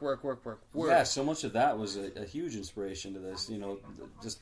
Not just C-3PO, like the robot on that, but all kinds of different things and ideas. Mm-hmm. It just blew my mind away. I'm like, I wasn't knowing what to expect. The shots and the matte paintings and the models and everything that are in it. Yeah, I've actually never seen it, but I've seen so many things from it and read about it so much. I've seen the old anime that came out at in 2000 or so that Madhouse Studios did, and it's actually an old favorite of mine. But is it an interpretation of that movie? Yeah, it's a retelling. There's a couple of new characters and things don't happen exactly the same, but it's really pretty looking. You got to see it. 3 hours long. Oh, you should see the anime. It's really good. That's on my bucket list is to watch the original one. Mm-hmm. I still have yet to finish it all the way through, but my mouth just dropped. I'm like, So the antagonism, this is a rarely seen shot of the underside of a stormtrooper's boots when Han puts his feet up. But the antagonism here between the two main characters, the two heroes, is part of what makes it fun and honestly sells their relationship. I think that was part of the problem that a lot of movies have with their characters when they first get together is they're automatically just best friends or they're automatically lovers. They're like the buddy cop. But stuff like this, this is like the reason why in the new Star Trek reboots that relationship between Kirk and Spock works is because they're they kind of don't like each other at first. And they argue, and they, don't like each other's ideas and things. And that's part of how they become friends later, is they set aside their differences. And anyway, it's kind of a trope, I guess, for movies, especially movies like this. But, like I say, there's a reason why it works. Yeah. And it's also, there's things later, I should talk about it in the Empire Strikes Back podcast, but like how Luke and Leia don't actually like each other. I mean, sorry, not Luke and Leia, Han and Leia don't actually like each other, and yet he still kind of keeps trying to get with her and stuff. And then, they kind of get over it with each other and start falling in love. And I always thought that was one of the problems with Anakin and Padme, was that he was always using the cheesiest lines on her, which we know don't really work on Even girls. As a kid. Yeah, exactly. You're an angel. So it's like, if I always thought it would have been cooler with the prequels if, he was just a Jedi right out when they first met, and she was a senator, and he did have his problems with politics and senators. And because of that, they don't see eye to eye, and they don't actually like each other and get along. But because they're kind of stuck with each other through the circumstances, that's how they fall in love, Yeah. See, there's that black droid I was talking about. Yeah, Looks you're like right. the other guy. It's just him painted black. Now, these guys have white uniforms, and then in a second, they have gray uniforms. I think that was actually earlier. Never mind. And some awesome old man mustaches. Mistakes. Oh, that guy did have a cool mustache. I've never noticed.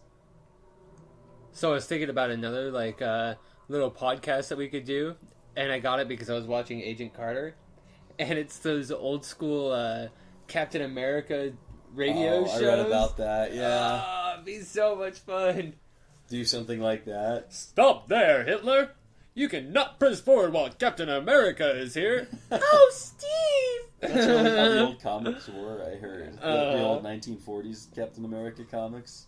It'd just be so fun to do like a show like that. I'd be down for it. My friend Seth and I, we did radio plays like that when we were like in high school and stuff. That's so I'd help cool. them out with stuff like that and do voices and things. I think they've got one now. It's like Welcome to Night Vale or something like that. But I don't want to start it because I don't want to. It always just seems like a story to me, and I want to start from the beginning. This line.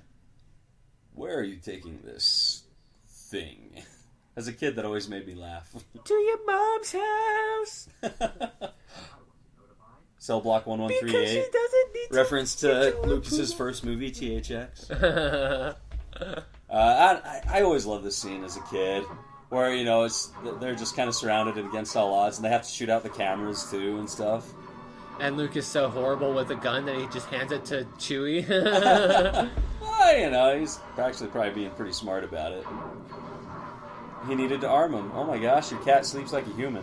Oh yeah, he gets very bad, sprawled out. Yeah, as a kid, it took me a while. I think I had to ask my parents or my brother or something like, what are they trying to shoot out? Like, well, cameras, so they can't see what's going on down there. I'm like, oh, that's really smart. That's a lot of damn cameras. And this really is a great scene that Harrison Ford does here, where he's trying to talk to the people and keep them from coming down there. Oh yeah, like this is the scene that I always remembered as a kid. I always wondered what those things were on the back of their butt. That cylinder? Is it a canteen? Is it ammo? It's Red Bull in case they need to go after a bounty hunter. Red Bull gives you wings! It's a good hypothesis. Maybe it's just a 40 ounce on break. We're all fine down here. How are you? Man, I got this OE. You know this 800 be treating me right. Boring conversation anyway. The lines in this are so good. I can see why everybody would love this movie when it came out around the same time as like Chinatown and just all those like crazy crime dramas and stuff. Yeah. Scarface. This made movies fun again. That was the big change, I'll tell you what, playing the Lego version of the Star Wars, I had so much fun. Like I'm addicted to the Lego games. I even play DC ones, and I don't know crap about DC Universe. It's just so much fun. That look that he gives Leia, I mean, things like that and the kiss that they have in Empire Strikes Back, it makes their whole thing really creepy. Yeah. I don't know. I know you can tell they didn't. I honestly, I've heard different producers and stuff like that talk about it, but nobody ever intended for them to be brother and sister. But it was just an easy way to write out the love triangle and sort of end that whole problem. Yeah. But I wish that they hinted towards Leia having some sort of Force sensibility.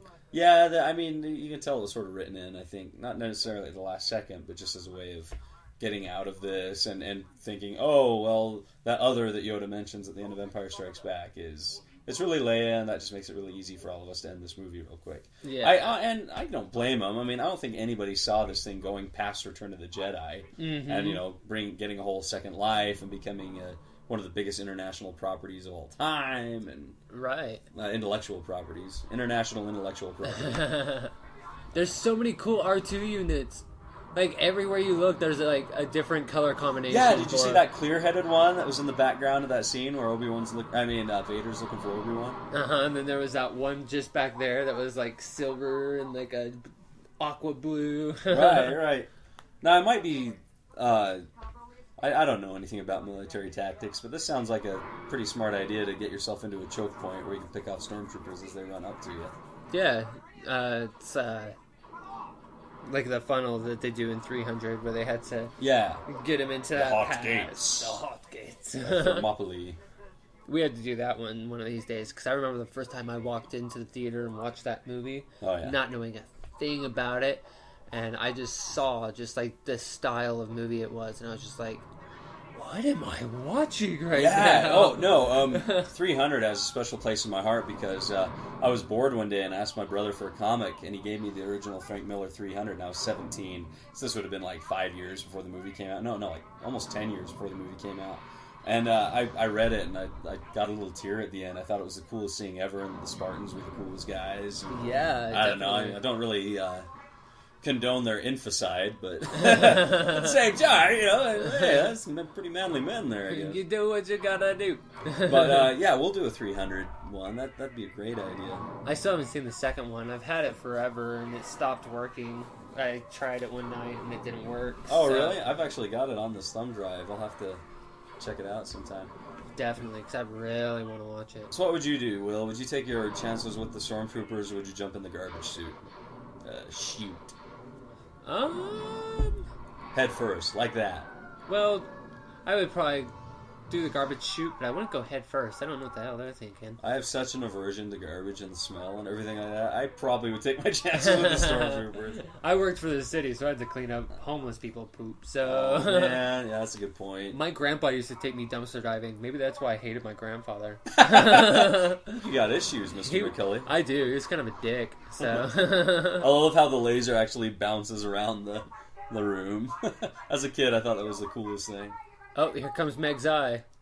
Oh, yeah, because she's the monster.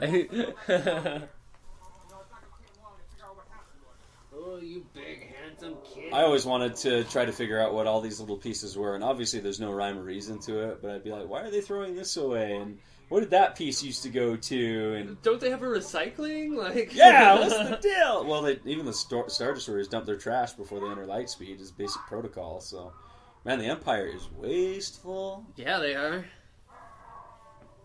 It's not like that galaxy is the only one they've got. I guess they could just move to another one that has less garbage after. Yeah, that thing's creepy. Wonder what the rest of it really looks like. There's probably a drawing of it somewhere.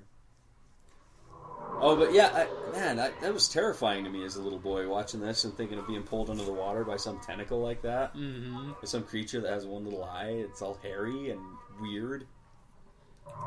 I swear when I was a kid and I watched Goonies, that they showed, like, the squid, like the octopus. Oh, yeah. And as I grew up and I was watching, I'm like, they don't show the octopus at all, but I could have sworn vividly. You must have seen some production thing, or maybe it was a TV version that had the stuff. Yeah, maybe. But it seems like there should be a squid there, and it turns out there was. But I had like this really wicked depiction of what this squid looked like, and apparently it was never there because I brought it up in conversation once. And when it comes to some movies, I'm spot on, and this one I was completely wrong. Do you think that's what this thing is? Is it's 9-tentacled squid or something, or is it more like a snake? I don't know. I almost don't want to know. I bet. Yeah. I bet there's a drawing of it somewhere online, but I almost would rather not know because whatever it is probably disgusting. But this was a scary thought to think of being crushed in all this garbage. And I love the fact that they try to grab these giant pylons, these big metal pipes to try to brace it. As a kid, I thought that was a pretty smart idea, but now that I'm grown up, I realize how futile that is. Yeah, because you know that anything in there is in there because it's going to be crushed. So here's a thought for you. you imagine how bad Chewie must smell for long after this scene? Oh, yeah. Probably all the way to the medal ceremony where he probably got a shampoo after that, but... Are you ready for this? What it looks like? Yep. I don't know, do I want to see it? Yep. What does it look like? Oh, it's hideous! Look at that mouth! I wish I hadn't seen. It kind of looks like the creature that was outside of the Mines of Moira on Fellowship of the Ring. Yeah. Look, the guy hits his head. I never noticed that the guy hit his head before until I saw this in the theater in 97, and everybody laughed at that part. And I'm like, what? I've never seen that before. Oh, this is brilliant of 3PO. They're madmen. They're heading to the prison level. He pretends he's like captured by him, and they all just take off and actually buy it. Droids won't lie to us. Stormtroopers are dumb. That squid thing is called a Dianoga. Pardon me, boys, that the Dianoga poo-poo. Mark Hamill actually says something about that, singing that song when they filmed that scene in the commentary. How do I remember that? I don't know. See, 3PO, look how cool he is. He's actually a super fast thinker and stuff. Yeah. You know, he gets how to talk to people. He speaks 6 million forms of communication. He's underrated as a cool guy. He must have, like, Asperger's or something because his freaking interpersonal skills, they're shot. Right? But he's, I don't know, he's such a worrywart and complainer.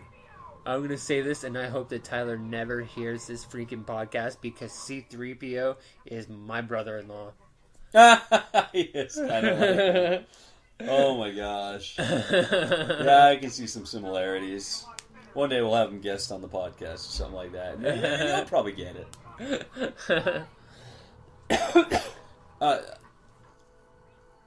So, man, this part still makes me laugh. The fact that he thinks that they're screaming and dying when they're actually cheering here in a second.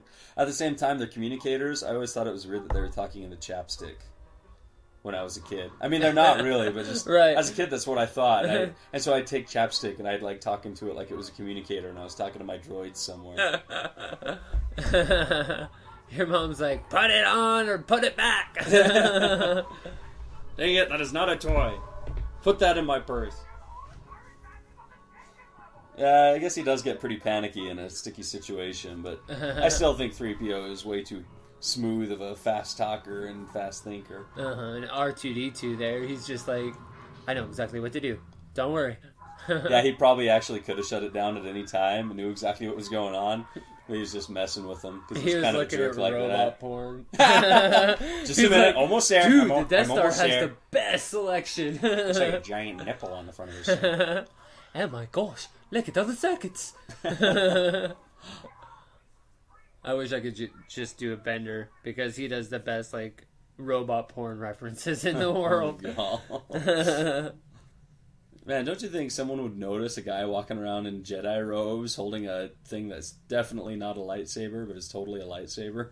Doesn't matter. If they saw me, just be like, you did not see me. Hey, that's a good point. He totally just Jedi mind tricks his way through these halls. So I always thought this was a terribly misplanned place to put controls for, like, tractor beams and things. Yeah. You're just asking for accidents. Seriously, I think the first thing that Palpatine did when he became the Emperor of the Empire is abolish all safety standards. Hold on. In Edge of Empire, why wasn't it not that easy for us to take down the tractor beams?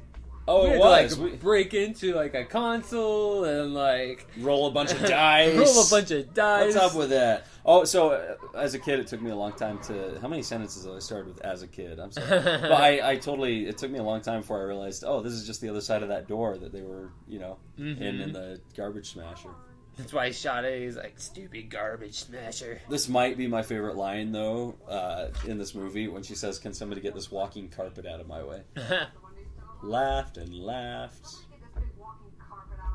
Why, you've got a big walking table right behind you. Get it? That would make a great coffee table, wouldn't it? Did you see Sean's rug? Yeah, it's so cool. He's got a rug in his front entryway that looks like Han Solo and Carbonite. He's slowly trying to convince his wife that he actually wants to hang it on the wall as a centerpiece on above the stairs. These furry walls. And he posted it on Facebook with a caption that said, I like Captain Solo where he is. I like my cap where he's at. See, look, Luke's not a little short for a stormtrooper. That guy practically is, too. I like these guys. Oh, I think it's Tag and Bink, if you ever read the Tag and Bink graphic novel. Oh, really? Yeah, they're all over the place. Cool.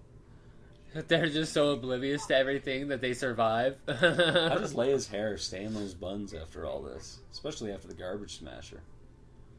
Andorian hairspray. Must be. Oh, they look like they're getting Hopefully she stocked up on it, because her whole planet just got blowed up. Oh, you said Andorian. Isn't Andorian Star Trek? Andor? Oh, Endor. Endor. Ew, Andorian. I'd hate to think what it's made of then. Oh, and in the special edition, when he turns around and sees all these stormtroopers, it used to just be the same squad, just finally turned around and started shooting back. But the fact that he actually ran into a ton of them, everyone in the theater went, whoa! Yeah, it's like, okay. The whole crowd go, whoa! That makes more sense. Yeah, it's a nice little addition, I think. Yeah, I do like the additions that they've thrown into this version. Like, for the most part, I haven't had any problem with them, like being like, "Oh, that's too tacky" or "That's sappy." Why would they do that? For the most part, it's been pretty good. Well, except for the rocks in front of R2. Yeah. How does he get in there? So this part always made me think: why didn't the stormtroopers just shoot out their ankles? You know, I mean, did it not go all the way down? Well, it did, but I mean, they pop it open here in a second a little bit. Oh yeah, take out their feet. They can't run. I think this is the first time you hear that fanfare, that da da da da da da da da da, and also the Wilhelm scream. It's coming up right here. Yeah. And the stormtroopers are cowards. So look, do all stormtroopers have a grappling hook on their thing? Because that's awesome. Yeah. I should that guy's add that cool. to my He utility dodges the shot. Oh, look at this guy go. That's a great stormtrooper. That's not a guy. That's Princess Leia. Not Princess Leia. The guy she's shooting at. See, right there. Why don't they just get down and shoot out the ankles? You know, I guess they weren't thinking about it. They're probably like, all right, I got the door open. Ah, crap, it only opened that much. Oh, see, but that guy kind of saw it. He's like, oh, I can see their feet. Keep going, guys. Oh, I guess before he could aim, they finally swing. Oh, see, and there they try. Okay, never mind. I take back my argument. Makes more sense now I actually, pay attention. Darkseid doesn't have a good enough health plan. I've seen this movie so many times now. There's that clear-headed dog too. Yeah, he's so cool. I've seen this movie so many times now that I think most of the times in recent years that I put it in, I'm not actually watching it. I'm sort of doing something else and just kind of enjoying the background noise or close the blast door. I remember that voice being like a new addition for the special edition. But then later I found out it was just on certain audio tracks in the original release for like mono and stereo theaters, which was a 70s thing, I guess. Anyway, here's another scene that now that we've seen the prequels carries a lot more weight. It's like, remember the last time we met? Yeah, and you chopped my limbs off and barbecued me like a southern roast.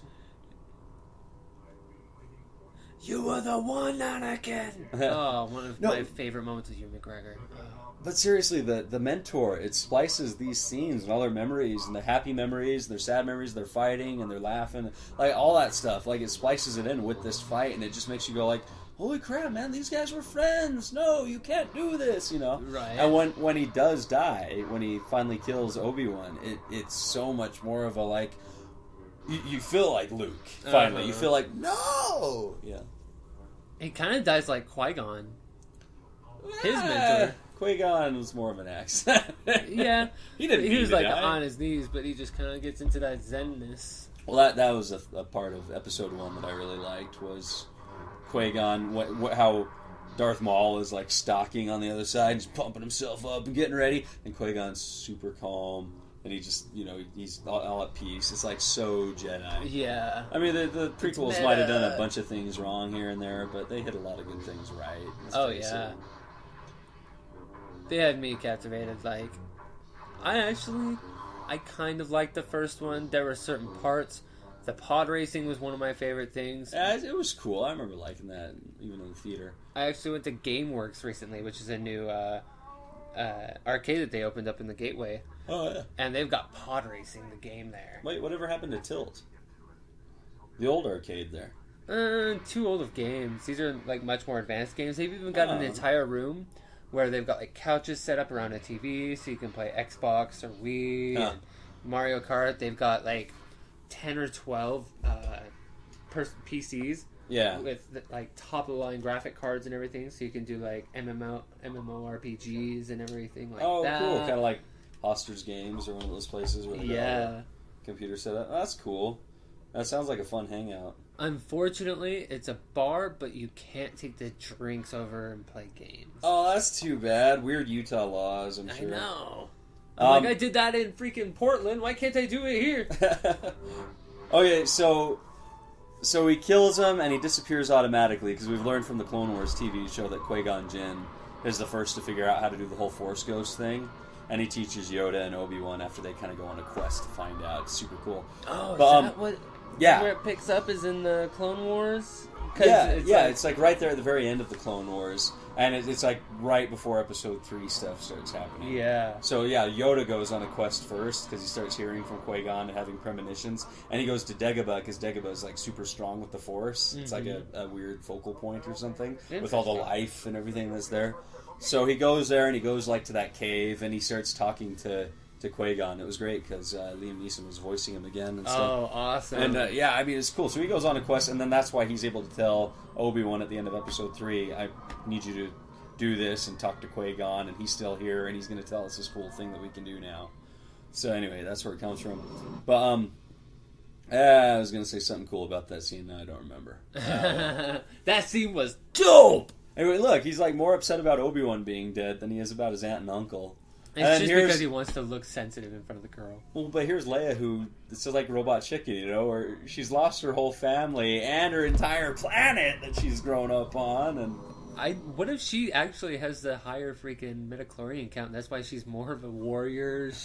She really is. Like, she's a better shot than Luke. Obi-Wan really and Yoda puts in work probably went with the wrong twin. He was just being sexist. There's a lot of what if comics that go with that angle, though. If they had gone with her instead of Luke, or if Luke did join the dark side and what she would do about it and stuff. But I love these gun consoles. This is totally cool. This is usually where I sit in our video or in our RPGs. I'm usually in like turrets and I'm demolitions. Like mother. That's true. I'm like the pilot. I've got all the pilot skills, and then Will's our main gunner. And like between the two of us, when we do the spaceship stuff in our game, we kick all kinds of butt. All kinds of butt.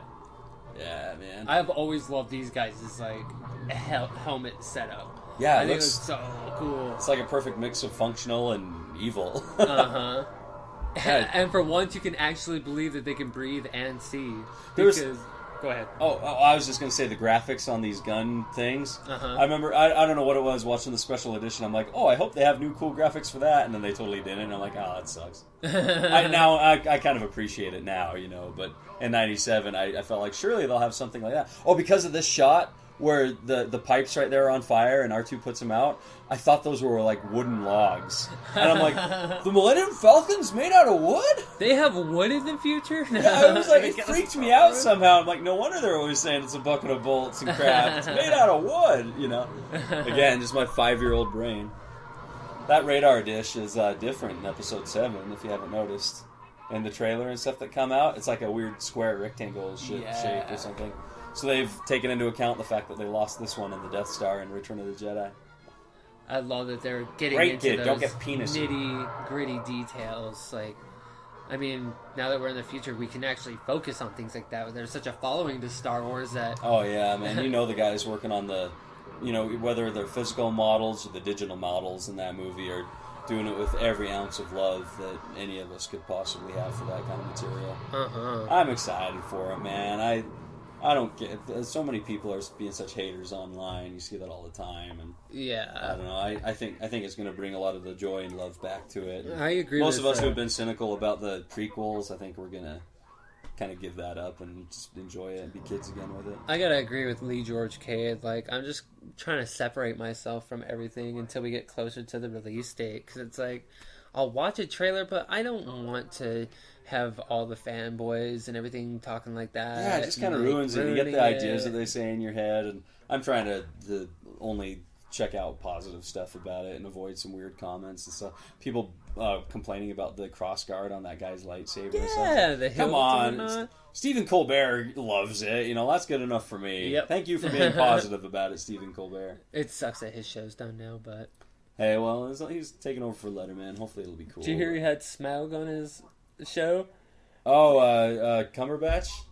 No, he... like the actual dragon? Yeah, he crashed into the set and did an interview. Way. It was all digitally done, but it was so funny. All right, Colbert's just talking to him. I'm YouTubing that as soon as I can. As soon as we get done recording this crappy show. No. This crappy thing. Compared to Colbert's. Filling your ears with poop.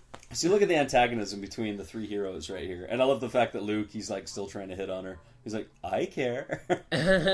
I'm so sensitive, Leia. Come tell me. But still, there's this great moment that, even as a kid, I laughed, where it's like, you think a princess and a guy like me? No. He just says it like that fast.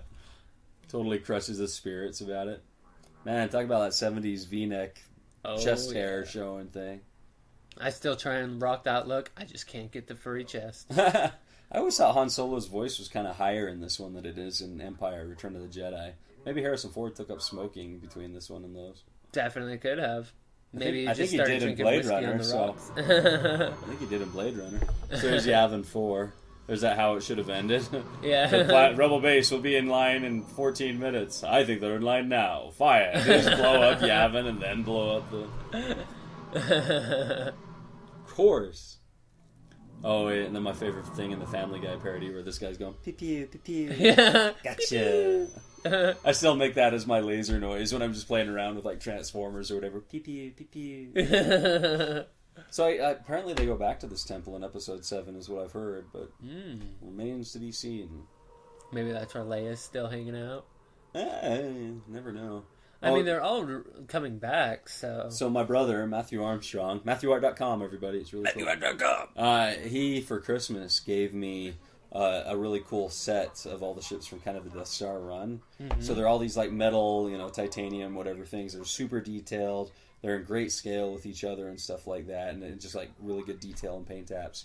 And they're super cool. Thank you, Matt, for giving me, the coolest fleet of Star Wars ships I could ever want.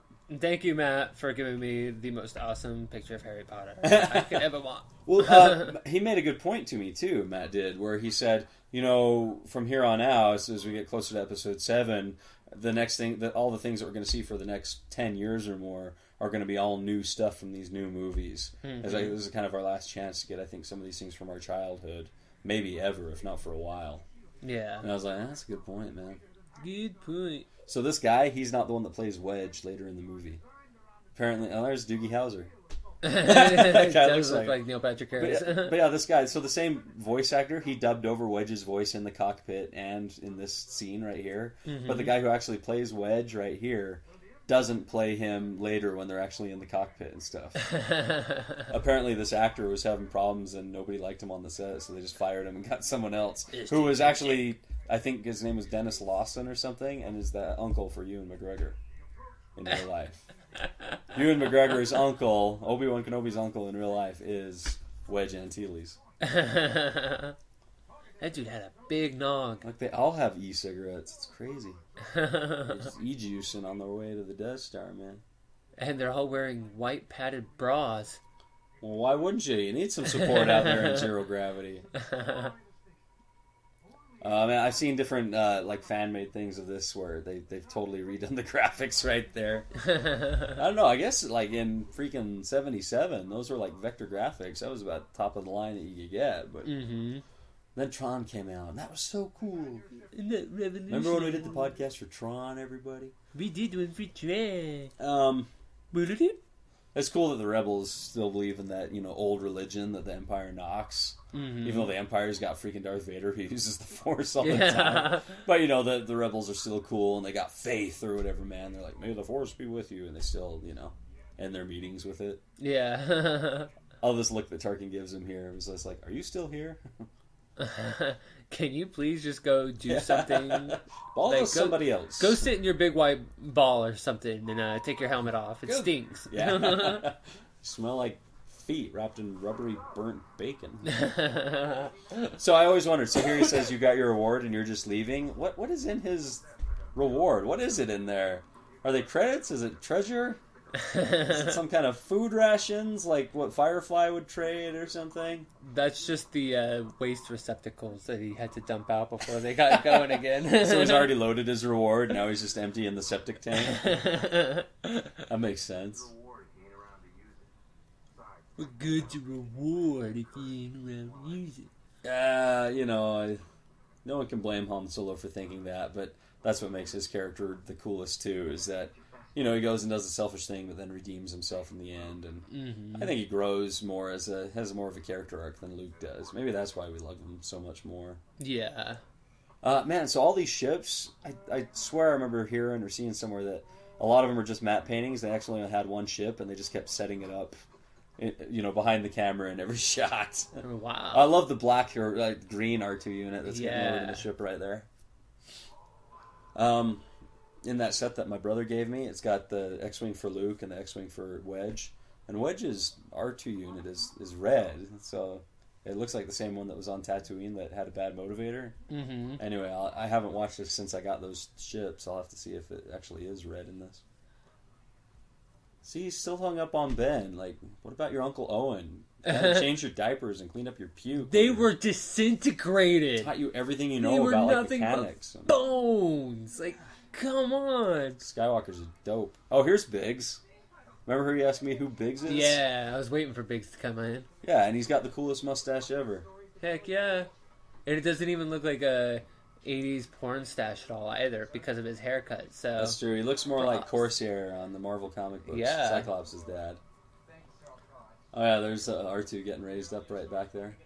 C-3PO is so concerned. Oh, it's sad. They're buddies. Easy now, please. He's there to catch him if he falls, even though now he completely is gone. Oh yeah, huh? He booked it. That's the fastest I've ever seen C-3PO go. You don't even want to know what he said there. I'm looking up those subtitle things. It'll be fun. Oh, there he is. He was there the whole time, right? Oh, of course. 3PO?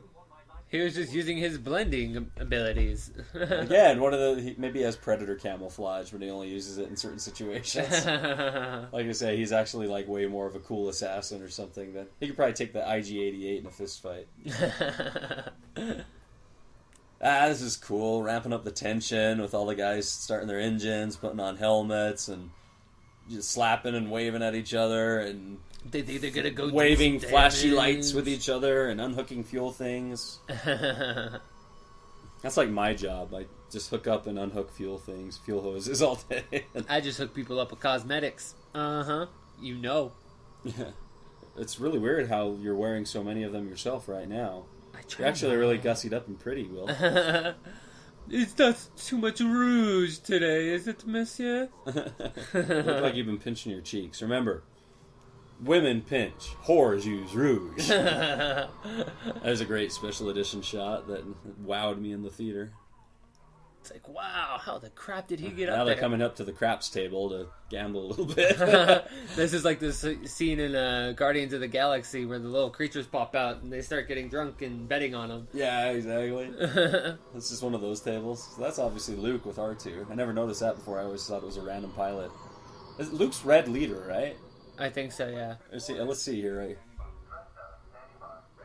Red 3, standing by his Biggs. Porkins is red 6. His name is Porkins because he's fat. No, he's red 5. So he's like just barely ahead of Porkins. That's crazy. And Biggs is red 2. So does that make him red leader? No, Wedge is red 2. It doesn't matter. I wear yellow safety glasses at work a lot of the time, and it really brightens up the dark warehouse, but if you wear it outside, it like kills my eyes. So I'm sure. I don't know why they're all wearing red stuff. I guess if they're out in space, it kind of helps. But yeah. They look like they're not even as hard and safety, as good a quality as mine. Yeah, I mean, even like flying a jet or something, you would want some more protection than just like a flimsy flak jacket. Speaking of which, maybe the Empire is smarter than the Rebels in that way, because at least the Empire has space helmets on when they fly their ships. Yeah. I know what the Rebels plan on doing when they have to eject. Maybe that's why they don't. They're just like, you know what? I'd rather go down with my ship than suffocate in the vacuum of space. Ever since I was a kid, Wedge was one of my favorite Star Wars characters. Definitely my favorite pilot. And it has probably as much to do with how cool he is here and how he actually survives this attack on the Death Star, even though he's probably kind of a rookie. But like in Empire Strikes Back, he's the one that actually pulls off tripping the AT-ATs and the snow speeders. And then he actually blows up a chunk of the Death Star in Return of the Jedi, and then confidently just flies out with the Millennium Falcon hot on his trail. If it wasn't for the lightsaber, Luke would have been SOL. He'd Yeah. been crushed by one of those AT-ATs. Yeah, for reals, man. Porkins. I've seen edits where Porkins is the true hero that fires the proton torpedo that takes out the Death Star. I'm all out of proton torpedoes. Throw your hot dog in it, fatty! But yeah, like they edit it together where it's just those like two shots of him like kind of bobbing his head in the cockpit and saying like, "I'm right with you." It's just like him breathing a lot. Obi-Wan's telling him to use the Force, and he's just like, it's funny. Look it up. Porkins saves the day on the Death Star. Porkins saves the day. It's great how Luke is hearing Obi-Wan's voice, but he's tapping the side of his helmet like his communicator's busted.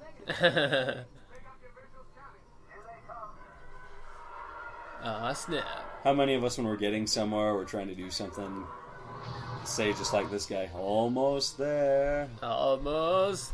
And it's really still like 3 hours away. Yeah. We're getting so close. Whenever we're heading to Sean's house for that Star Wars game, I'm always texting him that, almost there.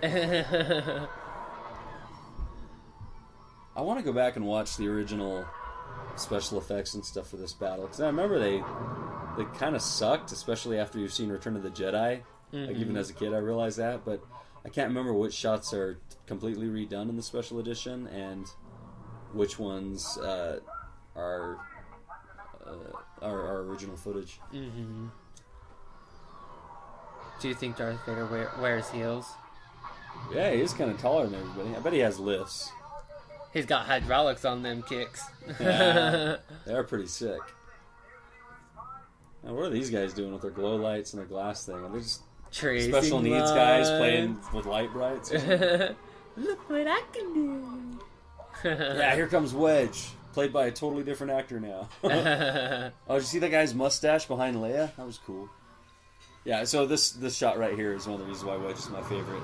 Blows it up and flies right through it.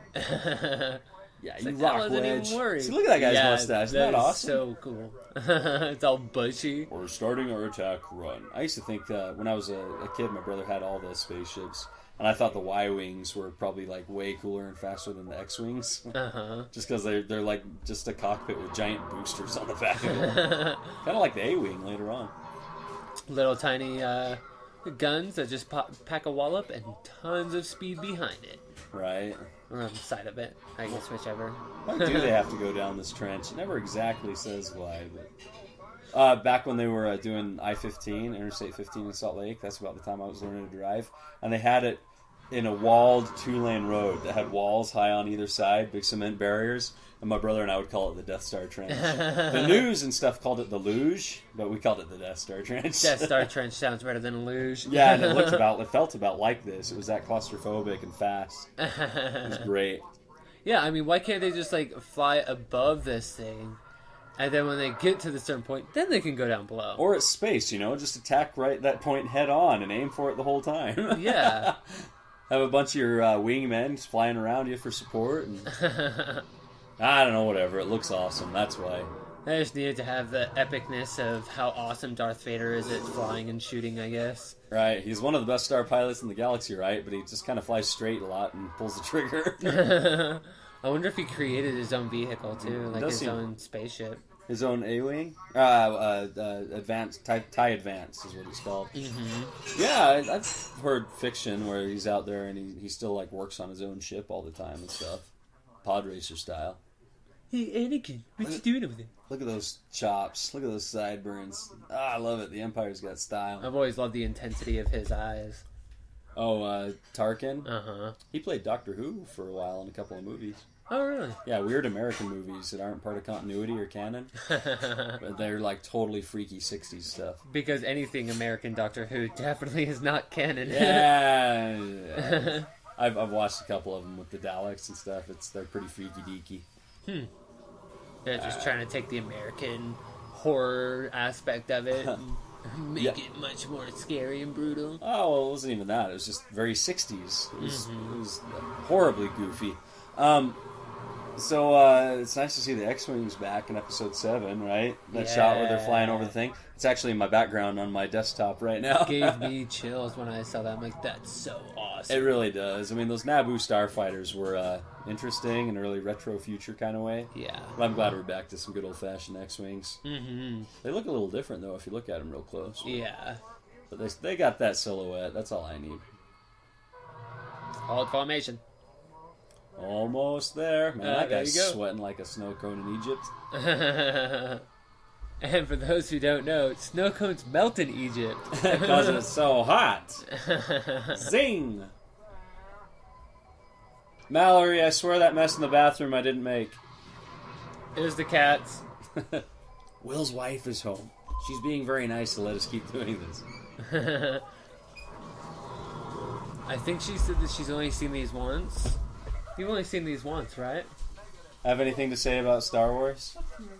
There's another R2 bleep for you. Yeah.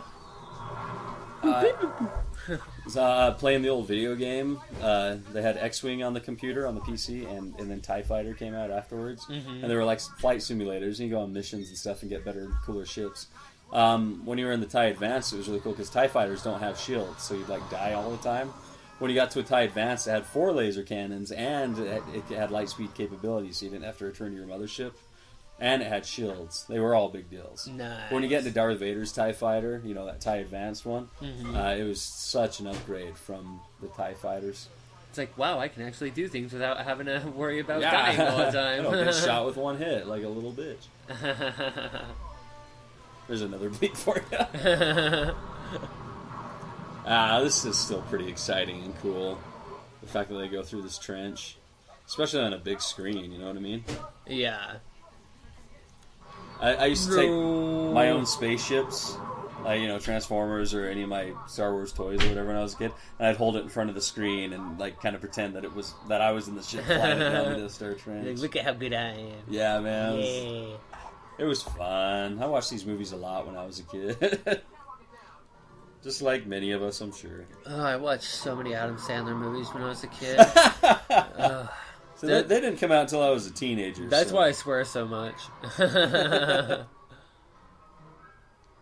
shampoo is better, but the conditioner makes the hair silky and smooth. Stop looking at me, Swan!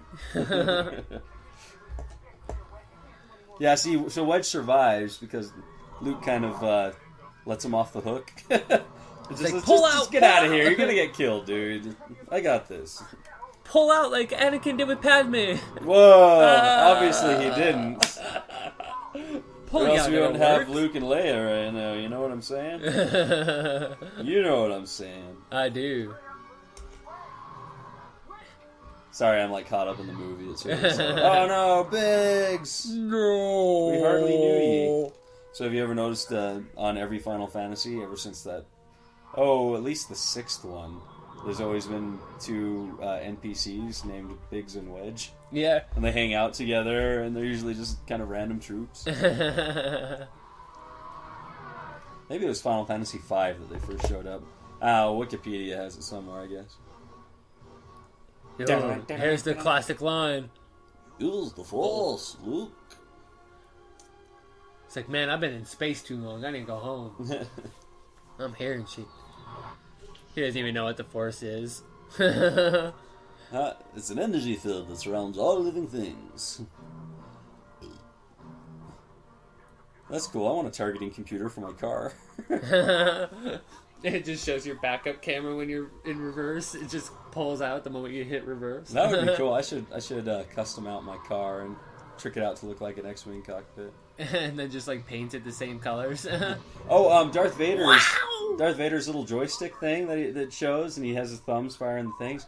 The old Star Wars arcade that I used to play as a kid, that was the controller on the arcade. The exact same controller. Yeah, it was like Darth Vader's so you stick. could really cool. feel like a boss. Yeah, man, it was like greatest arcade. Again, it was vector graphics, but man, like super advanced for its time.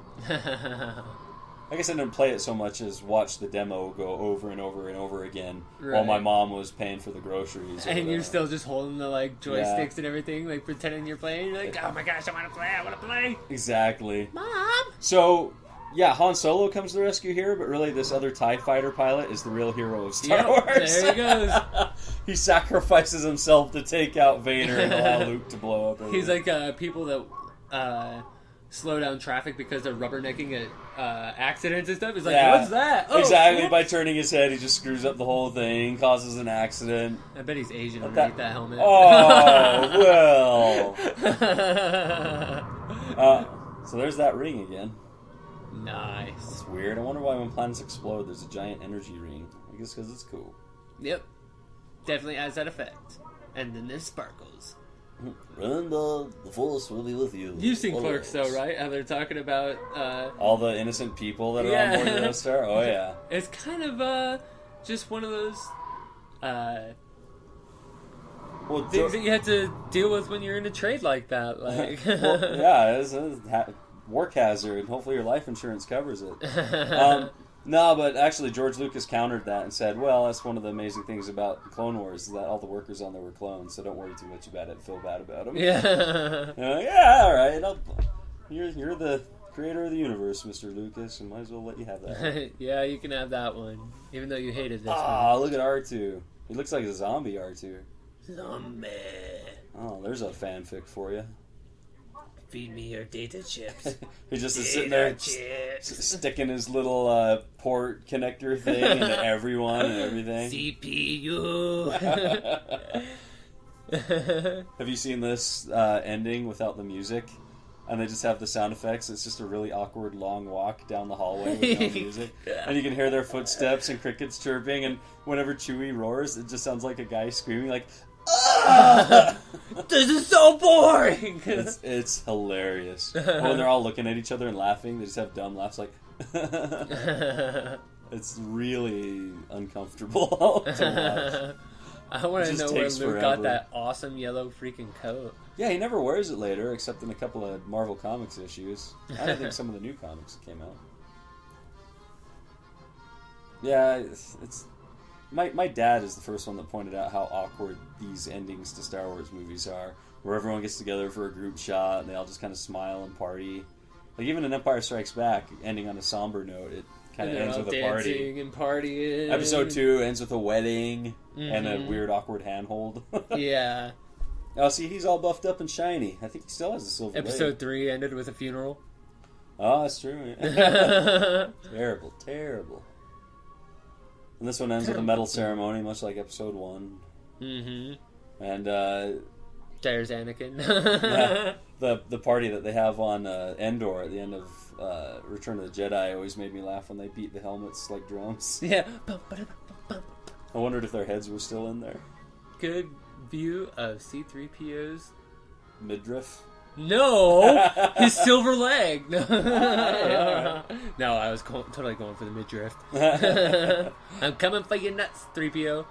Well, anyway, as we star wipe to written and directed by George Lucas.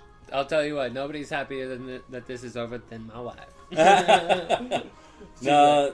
Not gonna stop. I'm just gonna go straight on into the shower. Star Wars Episode 4: A New Hope is still an awesome movie and probably one of the greatest ones of all time. And honestly, it still holds up today. It will always have a special place in my heart and probably most of us listening to this. Oh yeah, it's the foundation for nerdery, geekery. Certainly is one of the great forefathers and founding cultures of our Did you see all the people that were credited for Darth Vader's voice? There were seriously like 9 people. Yeah, that were credited for his voice. It took a lot to make Darth Vader, and I honestly, David Prowse it's probably good that he's getting his props nowadays. Finally, thanks to the internet and everybody. I heard the story that he was, when he was asked to do Star Wars by George Lucas, they offered him the role of either Chewbacca or Darth Vader, and he said, "Well, I think I'll choose Darth Vader because I don't want my face to be hidden by a mask." May or may not be a true story, but I feel bad for the guy, man. Like, everything was taken from him. He didn't even know that he dies at the end. Yeah. And David Prowse, like, he helped. I think he helped work out a lot of guys for movies back then, like Schwarzenegger and everybody. I might be wrong, but I'm pretty sure that's true. Yeah, there's just so many uncredited heroes that go into making these films, even to this day, that people just kind of sweep under the rug because all that you're seeing are these pretty boy and pretty girl actors, and who spend 6 months working out and on Hollywood quality steroids and everything at the time, or some kind of thinning diet or whatever. So this one goes out to all the props people, all the costume designers, all the set directors, all the boom holders, all of you that strive so hard to make the movies that we love so much so awesome. The actors and directors might be the face of the movie, but truly, you are the heart, the bones, the spine, the everything else that makes a cool movie like this so fleshed out and so memorable. That goes out to you too, Matthew Armstrong. Yeah, you help with cool stuff like this too. MatthewArt.com. Check it out. MatthewArt.com. Let's see, we got MatthewArt.com. Everybody go check out Dr. Volt's because we love them. Fresh Eatery. First Compassionate Eatery, 145 East, 1300 South, Suite 201. Go in and talk to Lee George Cade. He's a podcaster for one of the Salt Lake's finest podcasts called The Geek Show. Go in and talk to him. He'll have the biggest scoop on all the nerd stuff you want. And speaking of geek shows and other podcasters from it, there is a very strong chance that we might have a very special guest star on our next podcast. There's a metachlorian count in him that you wouldn't believe. Okay. There will be more information on that later, though. Yeah, things are in the works, and they're very exciting. But other than that, here's the end of Star Wars, and thanks for listening to this one, and hopefully you'll join us again for another episode of Will and Mike Explain the Universe. And just because we watched Star Wars, let's just give it a real one. May the Force be with you, Mike. May the Force be with you, Will. See you later, everyone.